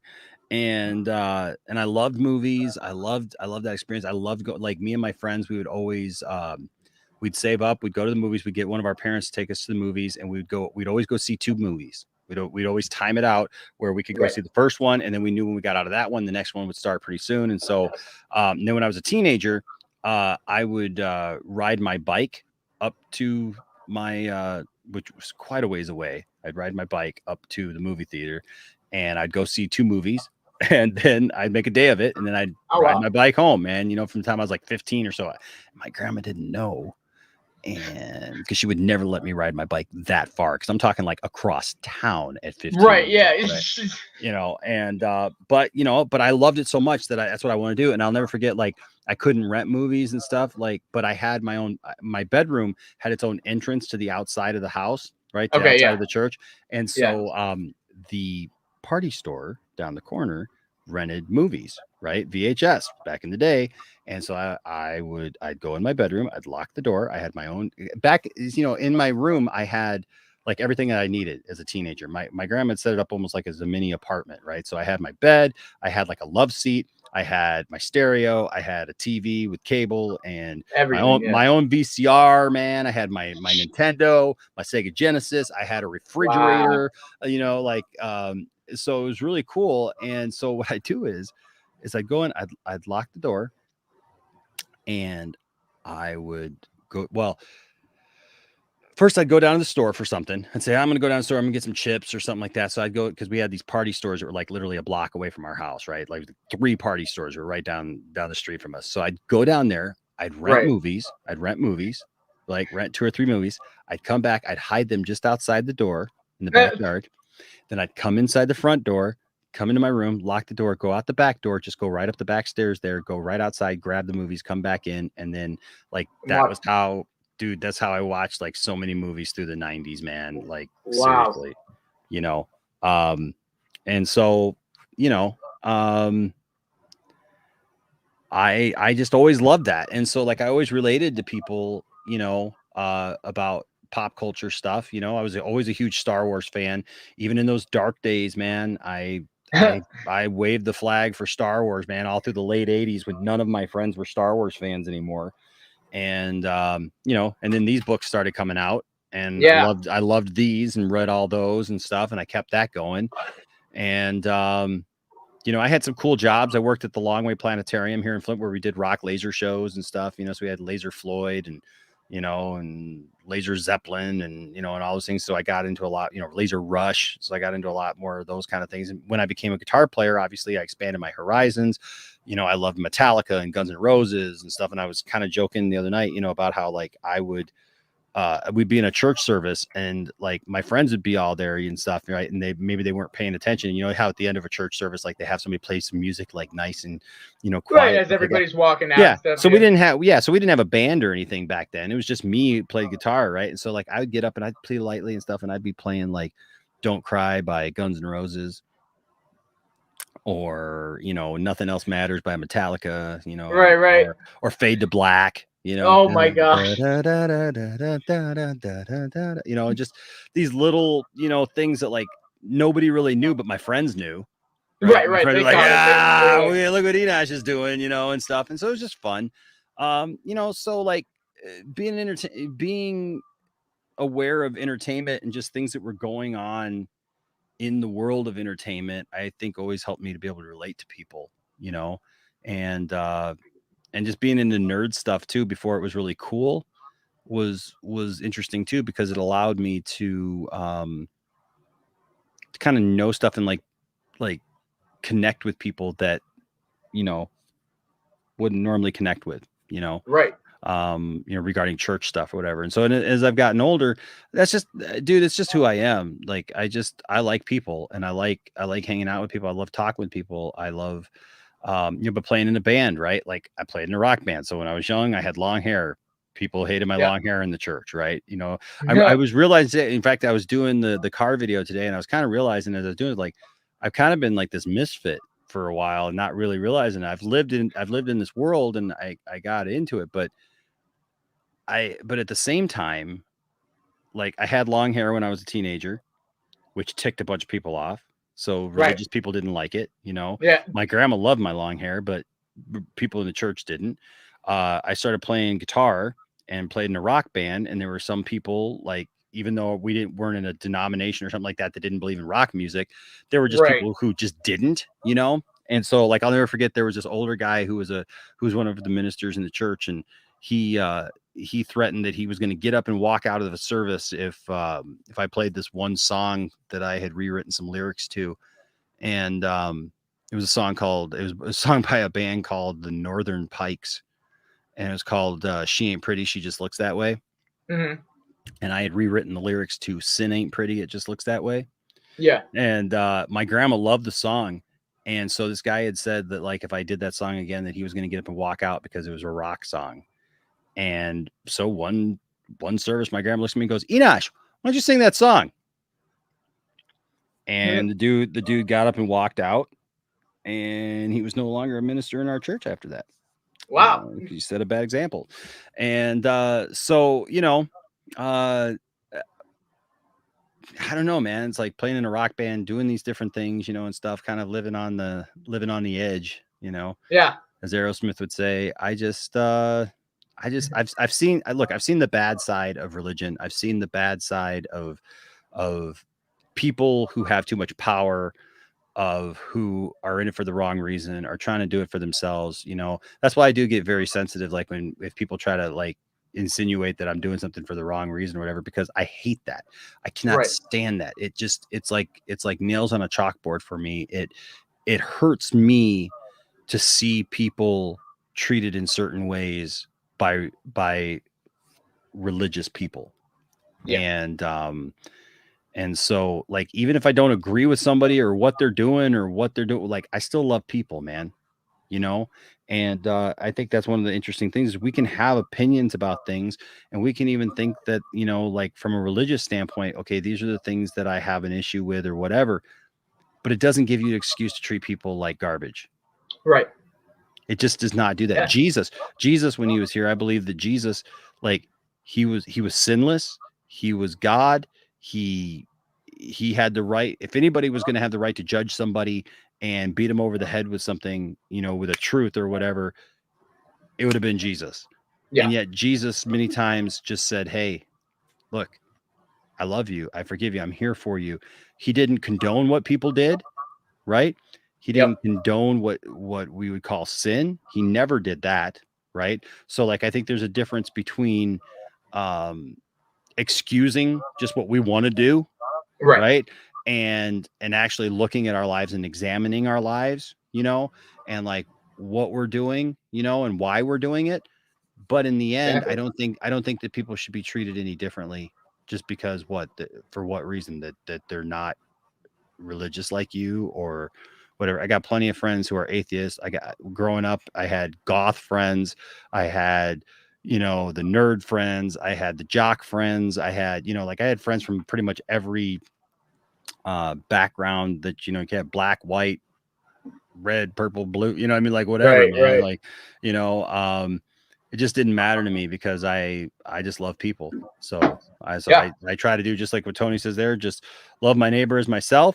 If people have a conversation with me, I will share with them what I feel the Bible says about something. But at the end of the day, the Bible talks about you have to work out your own salvation with fear and trembling, right? What that means is basically you have to take what you see in the Bible or you see, you know, or what God says about certain situations. And then you have to make your decision about how you're going to live your life, right? You're responsible for you. I'm not responsible for you.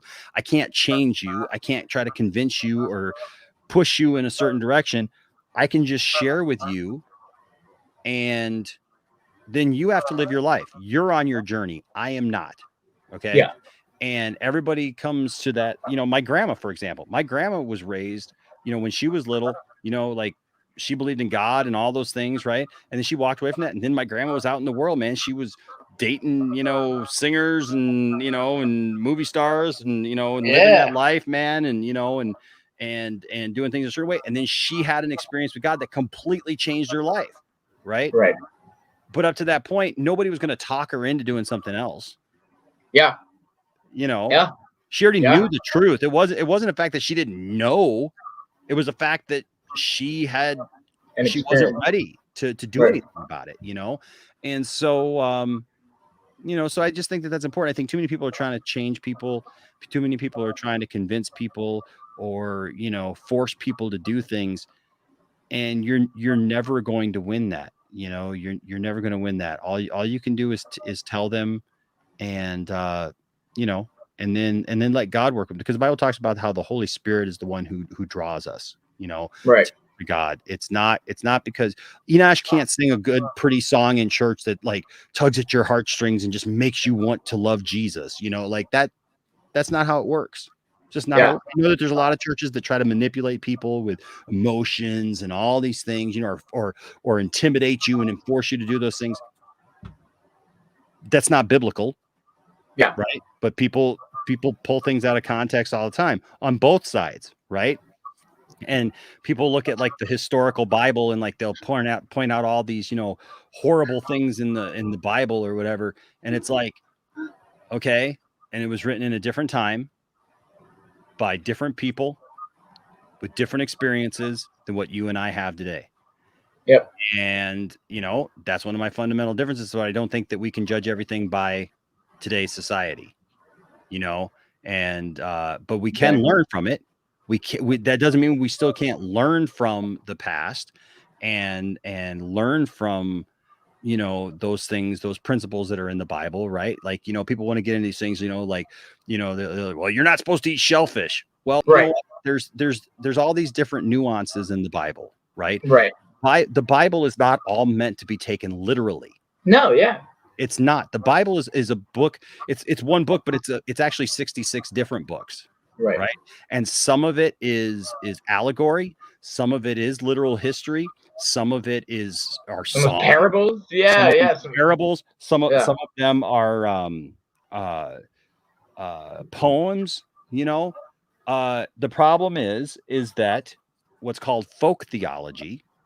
Yeah. I'll get a little Bible college school on you right now. Okay? Oh yeah. You know, what's called folk theology is what was passed down from great grandma, mom, you, right? Right. And it's like, well, you know, old time religion, that's what was good enough for them. It's good enough for me. Well, the thing is, at the turn of the 19th century, there was a lot of snake oil salesmen going around making stuff up, right? And changing the way people look at stuff and trying to make things out to be that there wasn't, you know, like telling you like men had to wear, you know, 3-piece suits and women had to wear dresses down to their, you know, ankles and all this stuff, you know, and it's like, right. Well, tell me where Jesus wore a 3-piece suit. Yeah, right. Right? I mean, tell me where these things are in the Bible. They're not there. Right? It's man-made stuff. And so I try to focus on when it comes to me and my ministry, and what I try to relate to people is what are the important things. Yeah. And what are the important things? Yes, you can go to the 10 Commandments. The 10 Commandments are great. It's what our justice system is built up on, right? Yeah. Don't kill, don't steal, don't lie, don't, you know, do these things. It's great. But what did Jesus say? Jesus actually said, I know that you got the law, you have the 10 Commandments, those are great. But I give you 2 commandments. Changed everything, right? Yep. So don't worry about Leviticus and shellfish right now. Okay. Right. Yeah. Don't worry. And listen, this is not to demean my Jewish brothers and sisters who have those things, and that's their religious observance. Right. Okay. Sure. That's a totally different. I'm saying for a Christian who is part of Judeo-Christian background. Okay. Exactly. For me, Jesus coming and saying, behold, now I give you 2 commandments. Love the Lord your God with all your heart, mind, soul, and strength. And love your neighbor as yourself. Yeah. Right. Well, if I'm doing those things, I'm not going to be trying to hurt people by the words that I say. And I'm going to be focused on my own life.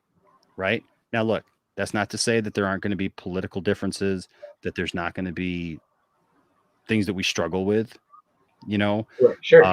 With, you know, as far as that goes. But are we coming to the table?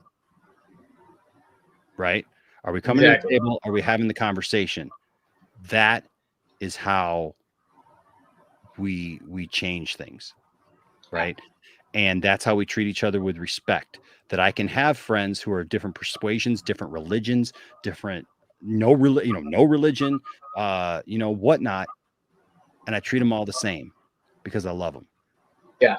Doesn't matter the color, doesn't matter the sexual orientation, doesn't matter, like I said, if you're rich, poor, it doesn't matter.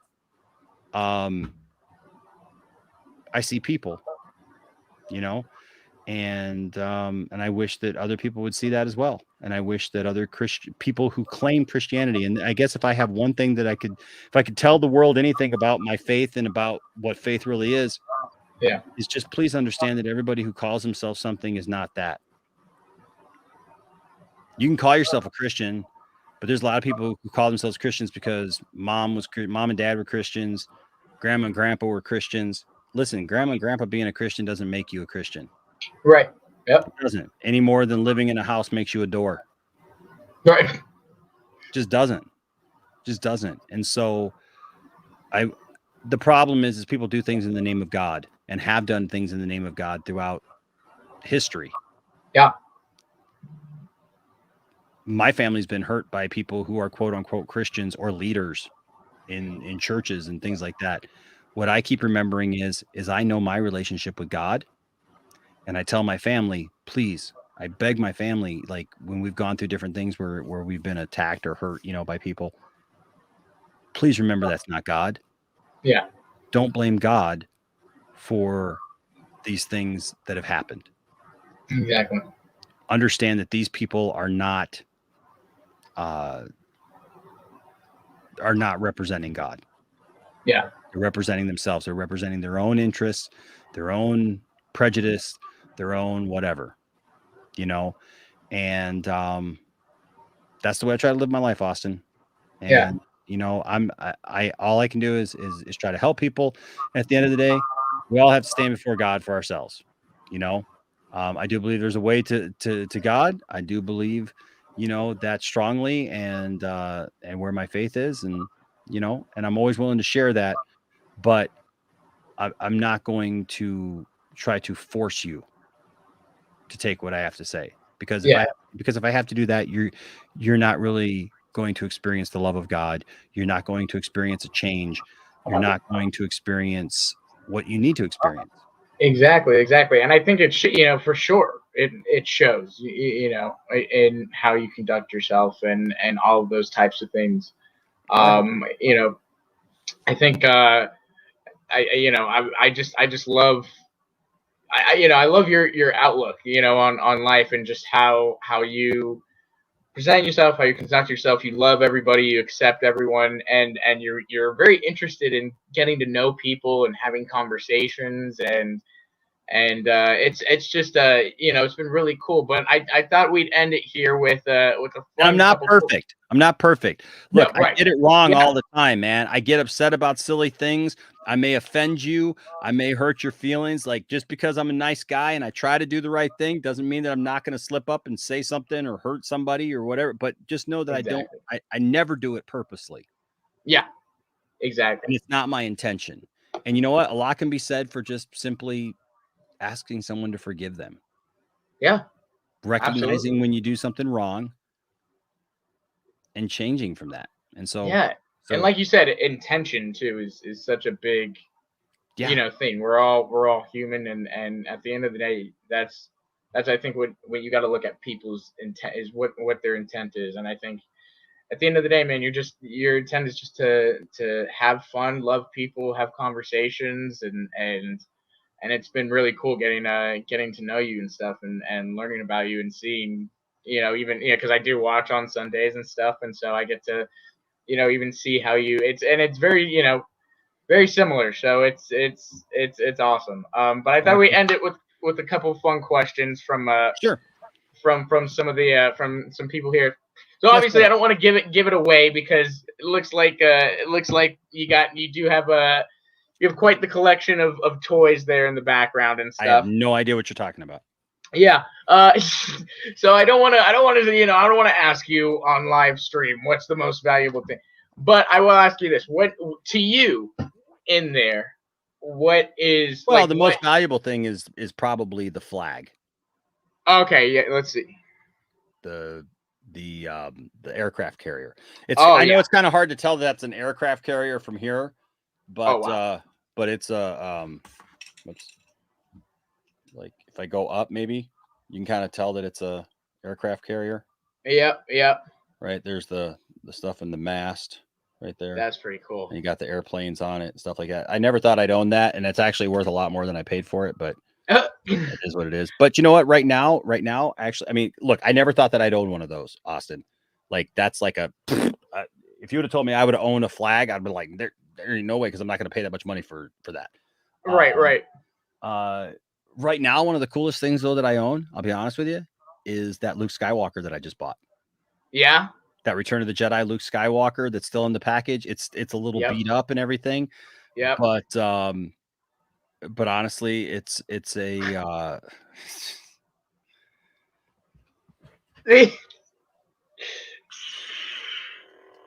Try him, William. Try him. come on, William. He's gonna be waiting. Hello there. Oh my gosh. He's like, I'm ready. I'm ready. That is so cool. Oh god. Hold on. the whole ceiling caves in. It's real. I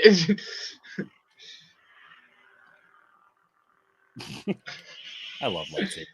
No, yeah, me too. Yeah, no, yeah, I mean that Luke is important to me. You know, it's not that I have a lot of stuff that's like really worth a ton of money. Right. It's just that I have things that mean something to me, because that's Exactly. the stuff that I collect, honestly. Like Yeah. there's some people who collect stuff just because they're trying to flip it, they're trying to make money and all that stuff. I've never been that guy. I've never once been that guy. I am simply having fun and Yeah. and getting stuff that I want. Yeah. William says, "Try not to break yourself," because I do feel that. Sometimes you get a little in the scene with those lightsabers when they're in your hand. You can get a little. Telling you, man. Telling you. For sure. But For sure. this is a cool one. Anthony, Enosh, what was one of your grandma's favorite song, or what was her? Oh, man, my grandma's favorite songs. I do have one big regret. Before she passed, I kept wanting to get over to her house to do this song. And I don't know it's her favorite song, but it's just like I don't know what her favorite song would be. She loved Engelbert Humperdinck. She loved his music. Man, she loved gospel music. She loved hymns, things like that. But her and I used to do the song together. She used to do it with her ex-husband years ago. And this song, I can't remember what it was called. It's like Satisfied or something like that. And I started singing it with her. Yeah. And it's one of my biggest regrets, because I kept talking about how I just wanted to come over, and I could have done it so simply just with my phone, taking my phone over to her house, recorded this thing of me and her singing this song. And I never did. And guys, I just tell you this. Don't put things off. Yeah. I know we get busy and everything, and I'm a busy guy myself. My grandma understood that, but if I have any regrets, it's that I didn't spend enough time with her in the last few years, but yeah, it was just this song just talked about how you're satisfied with Jesus, and she loved that. And she used to love me singing hymns and doing that. So yeah, I don't know what her favorite song would be. Or here we go. Is that like what was her go-to hymn or prayer? Like, I mean, she loved the song In the Garden. Okay. I don't know if you ever heard that song. I think so. That was like, you should go grab my guitar. But I did this. I recorded that song, and she loved that. Man, I'm trying to think of what else. As far as like actual things, man. I don't know. She loved that song in the garden. It goes, and he walks with me, and he talks with me, and Yep. he tells me I am his own, and the joy we share as we tarry there, none other has ever known. Yeah. So, yeah, that's good stuff. Yeah, I know she loved that. Also, like old hymns, like "When We All Get to Heaven." When Oh my we gosh. Yeah. all get to heaven, what a day of rejoicing that will be. When we all see Jesus, we'll sing and shout the victory. So, stuff like that. And, oh, Yeah. victory in Jesus, my Savior forever. He sought me and he bought me with his redeeming blood. Yeah, stuff like that, you know. Yeah. Yeah. She have like a go-to movie or anything? Movies was funny because my grandma, she loved Ten Commandments. She loved Ben-Hur. She introduced me to, those movies. It's funny because in her older years, she would come over. She watched Star Wars with me. She had some Star Wars. She had a Star Wars shirt and Star Wars pajamas and Right. stuff. Yeah, I think you remember telling me she would like the story of when she saw Back to the Future Yeah. with you So and stuff. we showed her the trilogy, the Back to the Future trilogy, and it took over a year or so to get all three movies, for her to come over and watch all three movies. But I've got video of her where she's watching part 3, and she was just so reacting to it. She would get so into that stuff, and she was reacting to it. And it was the scene with the train and stuff, and towards the end, and they're trying to get the DeLorean up to 88, and she's just so cute. She's just like, oh Jesus, help him, Jesus help him, Jesus help him, and so she was so cute. She's just like, Right, oh right. my goodness, she was just so over the top about it. Animated. Yeah, just animated about it. And so she loved those. She you know what? There's a Christian movie that she really liked, that we used to joke all the time. A Christian movie called War Room. Yes, I don't know if you've seen that. So I have. there is a black the The lady little in that movie is that a goes in little her black prayer lady, right? closet. Yep. Yes, is a little black. That's my grandma. Oh my gosh. That is my grandma. My grandma is the white version of that. In fact, when we saw that movie, Tiffany used to go around going, "Oh, Black Betty, bam, oh, Black Betty," because my grandma's name was Betty. And she's like, "That's Black Betty right there. That's the black version of your grandma, Enosh." So wow, yeah. So that's awesome. yeah. So that's her, man. She would pray. She would, she'd bind the devil in Jesus' name, man, cast him out, and stuff. She was a character, man. She was a character. Yeah, yeah.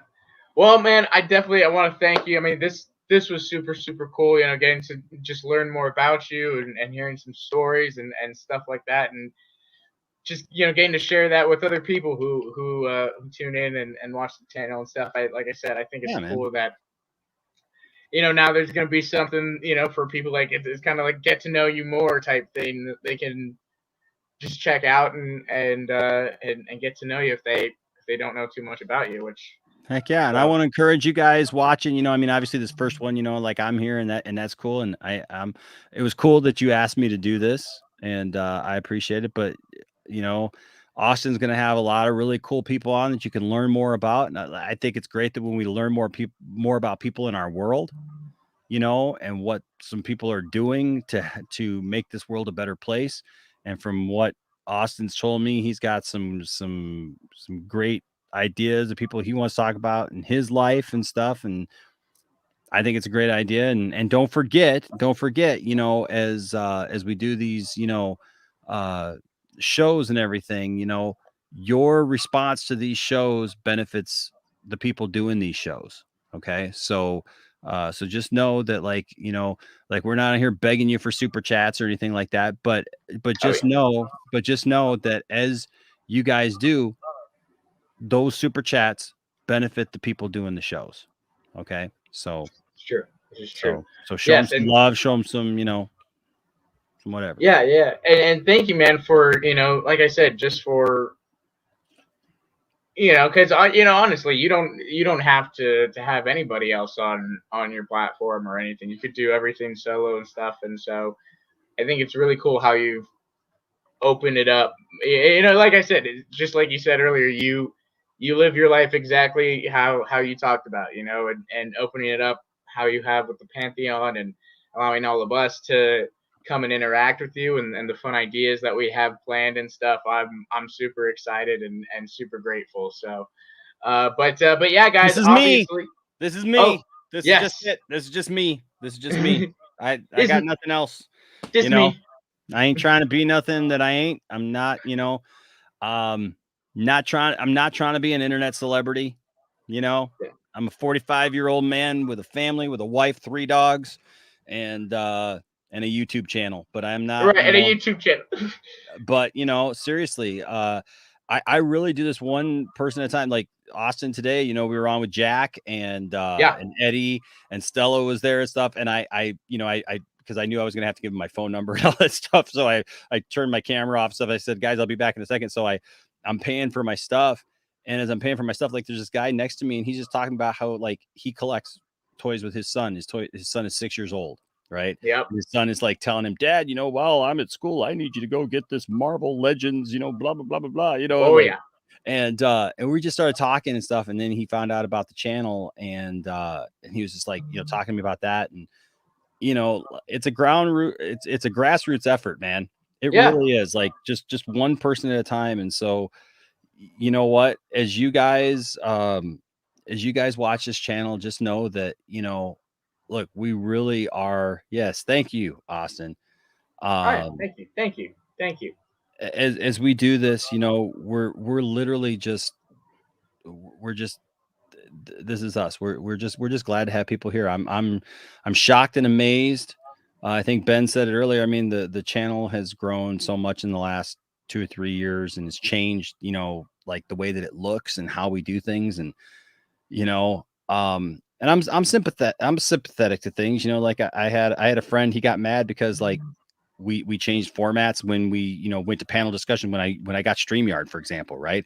And I had always wanted to bring more people on the channel and, be able to do things like this, interviews and stuff like that, but I didn't have the technology to do it. And once I found out that, oh my gosh, with StreamYard, I could do this. Oh my God. I did it with Zoom at first, man, just like, hey, just do it. Right. And it was funny because I had a guy who's still mad. Like he got mad at me, and it's a guy I know in real life. But he got mad because like me and my family, because I was doing this now, doing interviews, the channel blew up, right? And we had that. And he literally accused me of, because I wouldn't change back to the old format that we did, of just me and my family sitting on my couch. Right.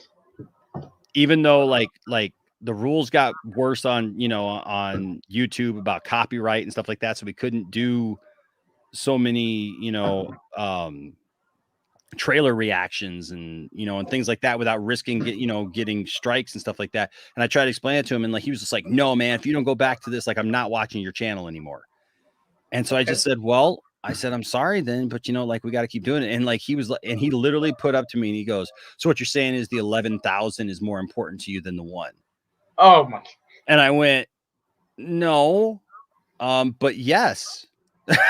I said, well, yeah, in that circumstance, if you're talking about, in our personal lives, like you and me, no, like you're my friend. But if you think that, that I gotta just, if you're telling me that I gotta, run the channel the way you want me to, way you want it, then no, I'm not gonna, do that. And so, so the channel has changed a lot, and I'm aware of that. And, but like but I like that grassroots thing, that it's like, we're not trying to do that. And so with the Patreon, the Pantheon, not the Pantreon, the panties that we're wearing head now. Head to the pantry for some we keep our panties on.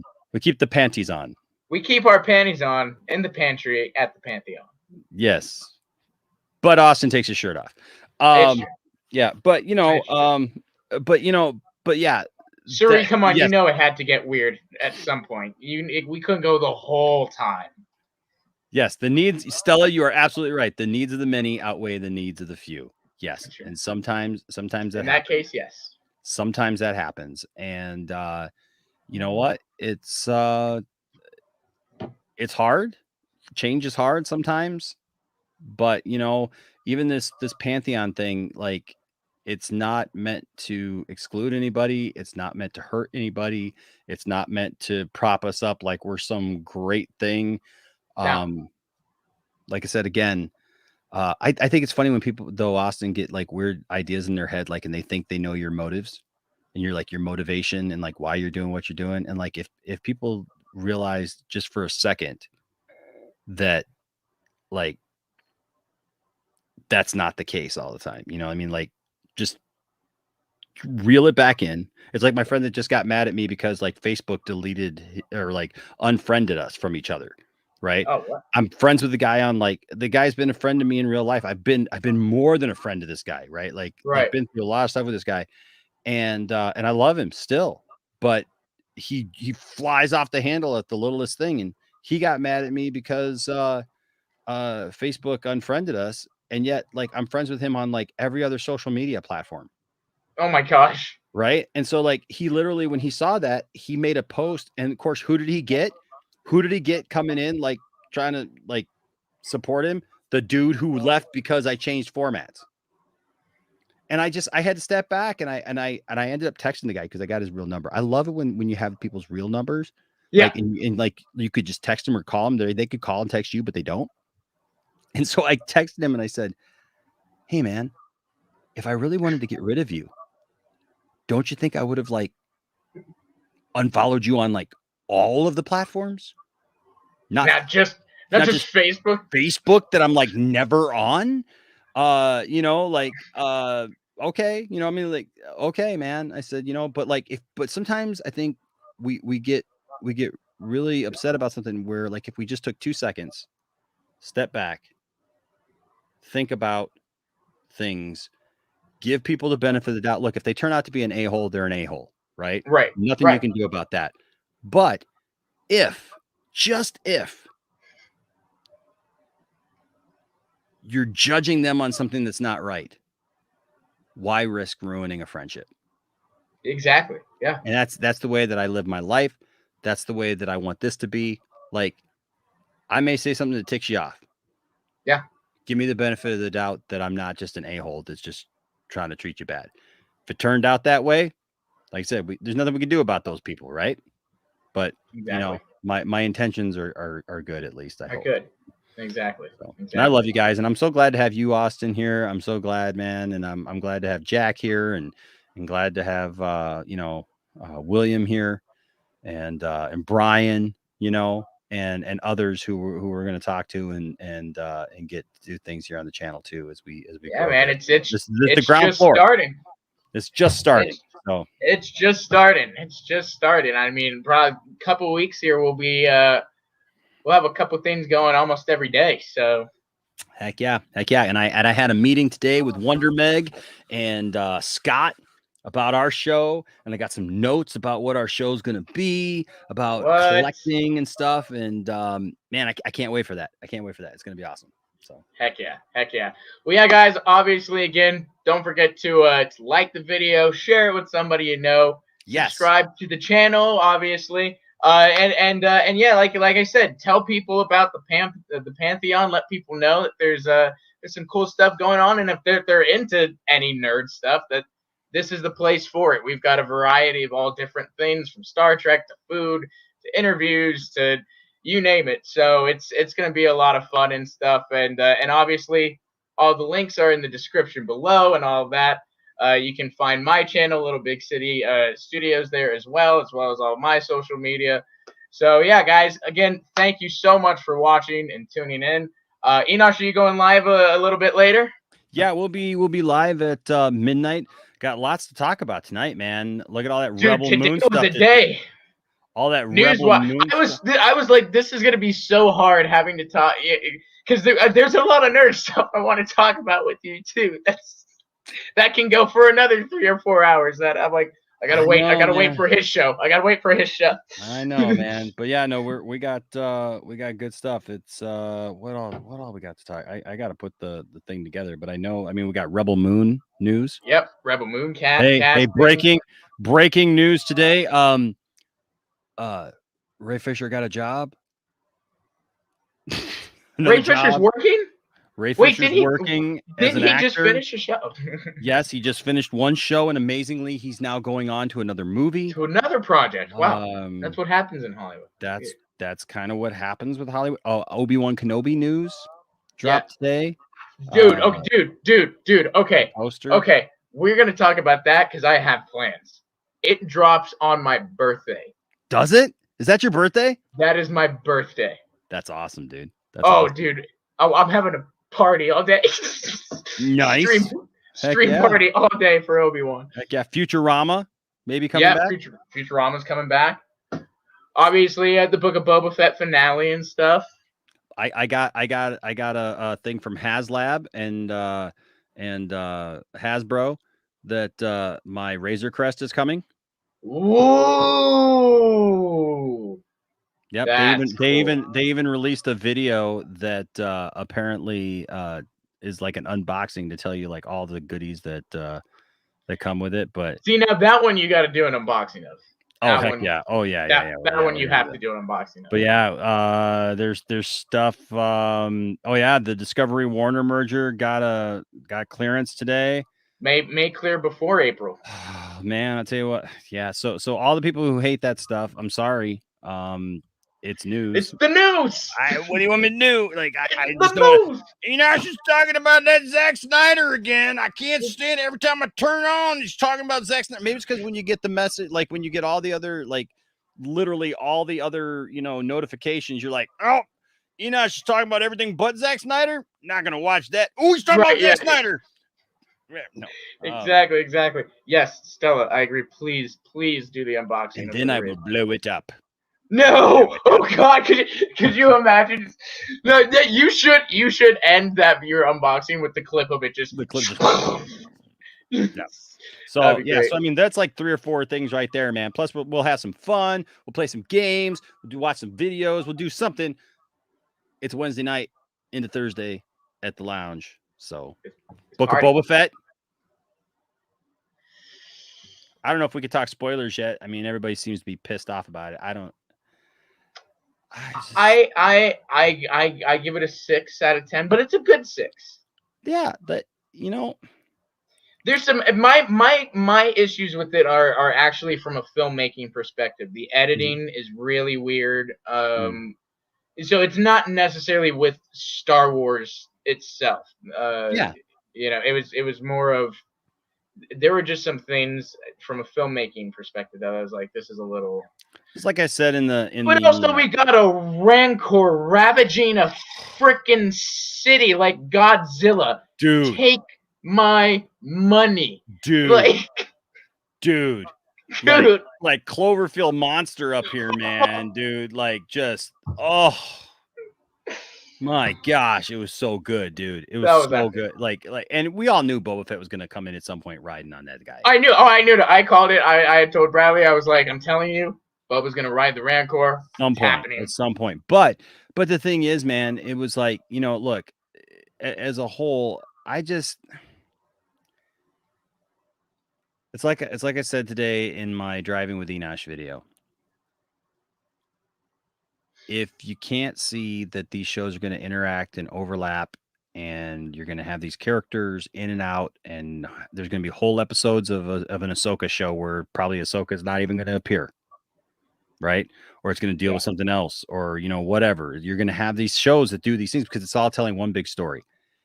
If you can't get used to that, you're just going to hate Star Wars for the next few years. Yeah. Don't think of it as chapters like that have chapters, right? Like, so think of Book of Boba Fett as a chapter in this overarching story that's going to be told over the next few years. Right. On Disney Plus, not just, well, it's about Boba Fett, so it's supposed to be about Boba Fett. I get that. I do get that argument. So I am sympathetic to it, but at the same time, like, for a fact that if Mando had just shown up in episode 7 or, like the end of episode 6 and they hadn't fleshed out like how he got there, why he got there. Everyone's going to be asking, where's Grogu? Everybody would have been ticked off and been like, why aren't we seeing that? Why aren't they showing us that? They could have taken a couple of minutes and showed us that. Like, you know what I mean? It's just like, you're never going to please anybody. And hey, Austin, I just realized now it's like, I had a couple issues with the first appearance of Luke Skywalker, right? And I was made to feel like I was blasphemous for it, you know? And like that I had done something horrible, like, and people were just like, "Oh, how can you not be moved by that, Enosh?" People, Right. grown men were crying and stuff, and I'm just like, okay. I- And then I watched episode 6 of episode 5 of the Mandalorian, or the Mandalorian. I keep doing that. Mandalorian and I watched episode 6 of Boba Fett, and I loved it, and everybody hated it. I don't know how you hate what happened in that episode. I know. I'm very much tempted, and I might invite you on for this one because I looked at Twitter today, and we watched it last night, went to bed right after, and so I was kind of tired. I watched it again this morning. I'm like, it's not. People hated it. I'm like, this is like the Last Jedi of the Disney Plus stuff. Like, people are like, this ruined Boba Fett, and it ruined all this stuff for me. And it was like, oh, come on. Oh, come on. We are a dramatic group, us nerds. That's all I will say. But you know what? Hey, we won't tell anybody that their fandom doesn't matter. Exactly. We're just gonna be absolutely perplexed.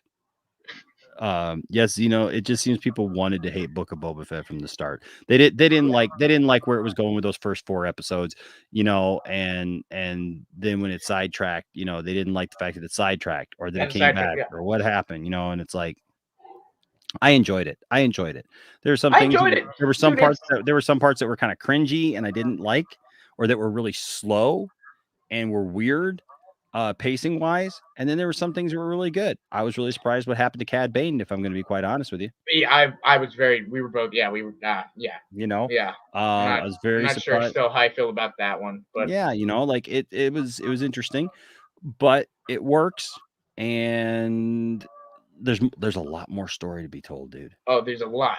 There's a lot more story to be told with all this stuff. So, all I will say is we still got to figure out who rescued little Grogu from that not their flashback. I think it's Anakin. I really do. I at this point I'd be kind of surprised if it wasn't, just because of like the stuff that I'm seeing. And I don't know if you heard. I have my own theory. We were talking about today. All these things interact, right? Mm-hmm. What if? And I think Jack brought it up a little bit, because he was riffing off of like what I was talking about with me and Silent Scotty had been talking about Anakin possibly being, because Anakin led the 501st into the temple. Right. Anakin killed the rest of the younglings. Okay. Yeah. Grogu didn't just get away from Anakin. Yeah. Right. Yeah. And they killed all the rest of the Jedi in there. So somebody would have had to leave him alive, right? Or something. Because there weren't no other Jedi survived. I mean, okay? I think it's definitely possible. I mean, look, I think for me, I think it's Mace. Dude, Mace was dead. I think this is the perfect one. So you think Mace survived falling out and then ran to the temple? Yes. Mace had already gotten thrown out the window by that point. I think he would have been so damaged. Who's he going to fight? He can't take on the 501st and Anakin. I want to say no. I think he might have probably gotten to it before. Yes. William and I agree for once. Couldn't have. Listen, we agree. Here's why. Grogu is sitting right there with the 501st, having already shot down all those Jedi. So what Mace Windu does what? Come in like and Anakin doesn't know about that? Sneaks in somehow. No, dude, I don't know. I'm telling you right now, I believe it was Anakin, because Anakin's whole thing was about trying to overthrow the Emperor. He tried to get Obi-Wan to help him at the end, right? And tried to get him to come back to his way. He tried to get Padme to rule beside him and told her, I have brought peace and prosperity to my empire. Right? I know everybody loves that. But he tried to do that when he met Luke. Yeah. What he tried to do with Luke? He tried to get Luke to come and join him and overthrow the Emperor. I am almost convinced, look, it's a theory, right? It's a Yeah. theory. Just like, I know somebody's like, if it doesn't happen, somebody's gonna come back here like, Enosh. Like, No, that's what these things are.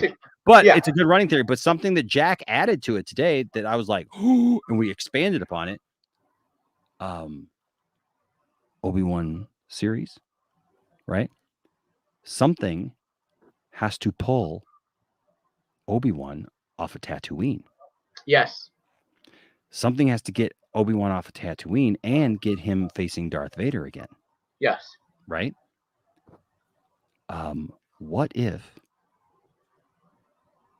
Obi-Wan finds out about Grogu and literally realizes I have to leave Tatooine and go And protect this child who has take care of no this child. recollection of what happened to him or whatever, and go do this. And Vader finds out where Grogu is, and Vader is coming back for Grogu, which leads to those two clashing, which also ties it in to the greater story, Right. which also would tie it into probably Ahsoka when Hayden Christensen is supposed to make a cameo, where maybe we get more backstory on what happened, why he saved Grogu, why Grogu's so important, etc., etc., etc. Wow. Just a theory. The question is Okay, what that'd be Stella pretty cool. said. Is what Stella said. Who has had Grogu all this time? Right. That's the question. Right. Right. Because Yeah. my thing is, I think that Vader, before he lost, everything and had to be in the suit, he had planned to come back for Grogu. Right. But, and that's why Grogu doesn't remember anything, right? Because he was trying to protect him, keep him, safe away from the Emperor, so the Emperor couldn't sense him or whatever. The question is, who came up and like, where did Anakin store him? Yeah. Right. Where did Anakin store him? And then like, who has been watching over him? That he would get stolen and then have the Empire end up tracking him down. Yeah, and that would be perfect. That from Tatooine, Obi-Wan gets a hold of him. Oh wow, okay, I like that theory. I do like that because it has to be something big that pulls Obi-Wan away from Luke. Yes. Right. Yes. Really. Well, I agree with two of those. Well, one of those. I agree with one of those. Biggie's gone. I rest in peace. Tupac is still alive. Tupac's out there. Tupac is out there. He's still making music. He's chilling. He's chilling. He's making chilling music. on an island Machiavelli. in Bora Bora. Yeah. He was all into the Machiavellism, and stuff like that. Right. I mean, he's doing his thing. I love how Williams Avatar is still wearing that Shazam shirt. Yeah, it's even the Avatar. But yeah, guys, no, we're gonna go ahead and close out. Definitely tune in. Theory. Tune in for more theories later. And definitely check out all we got going on here. And his the He-Man show. Skeletor show is coming soon. Skeletor and He-Man, the buddy cop comedy you show? never knew you wanted. Exactly. Oh my god. Oh my god. Battlecast. Mom? No, alrighty, guys. We'll see y'all later, guys. Thanks for tuning in. And Fisto. And get fisted. I fisted them the best I could, He-Man. # get fisted.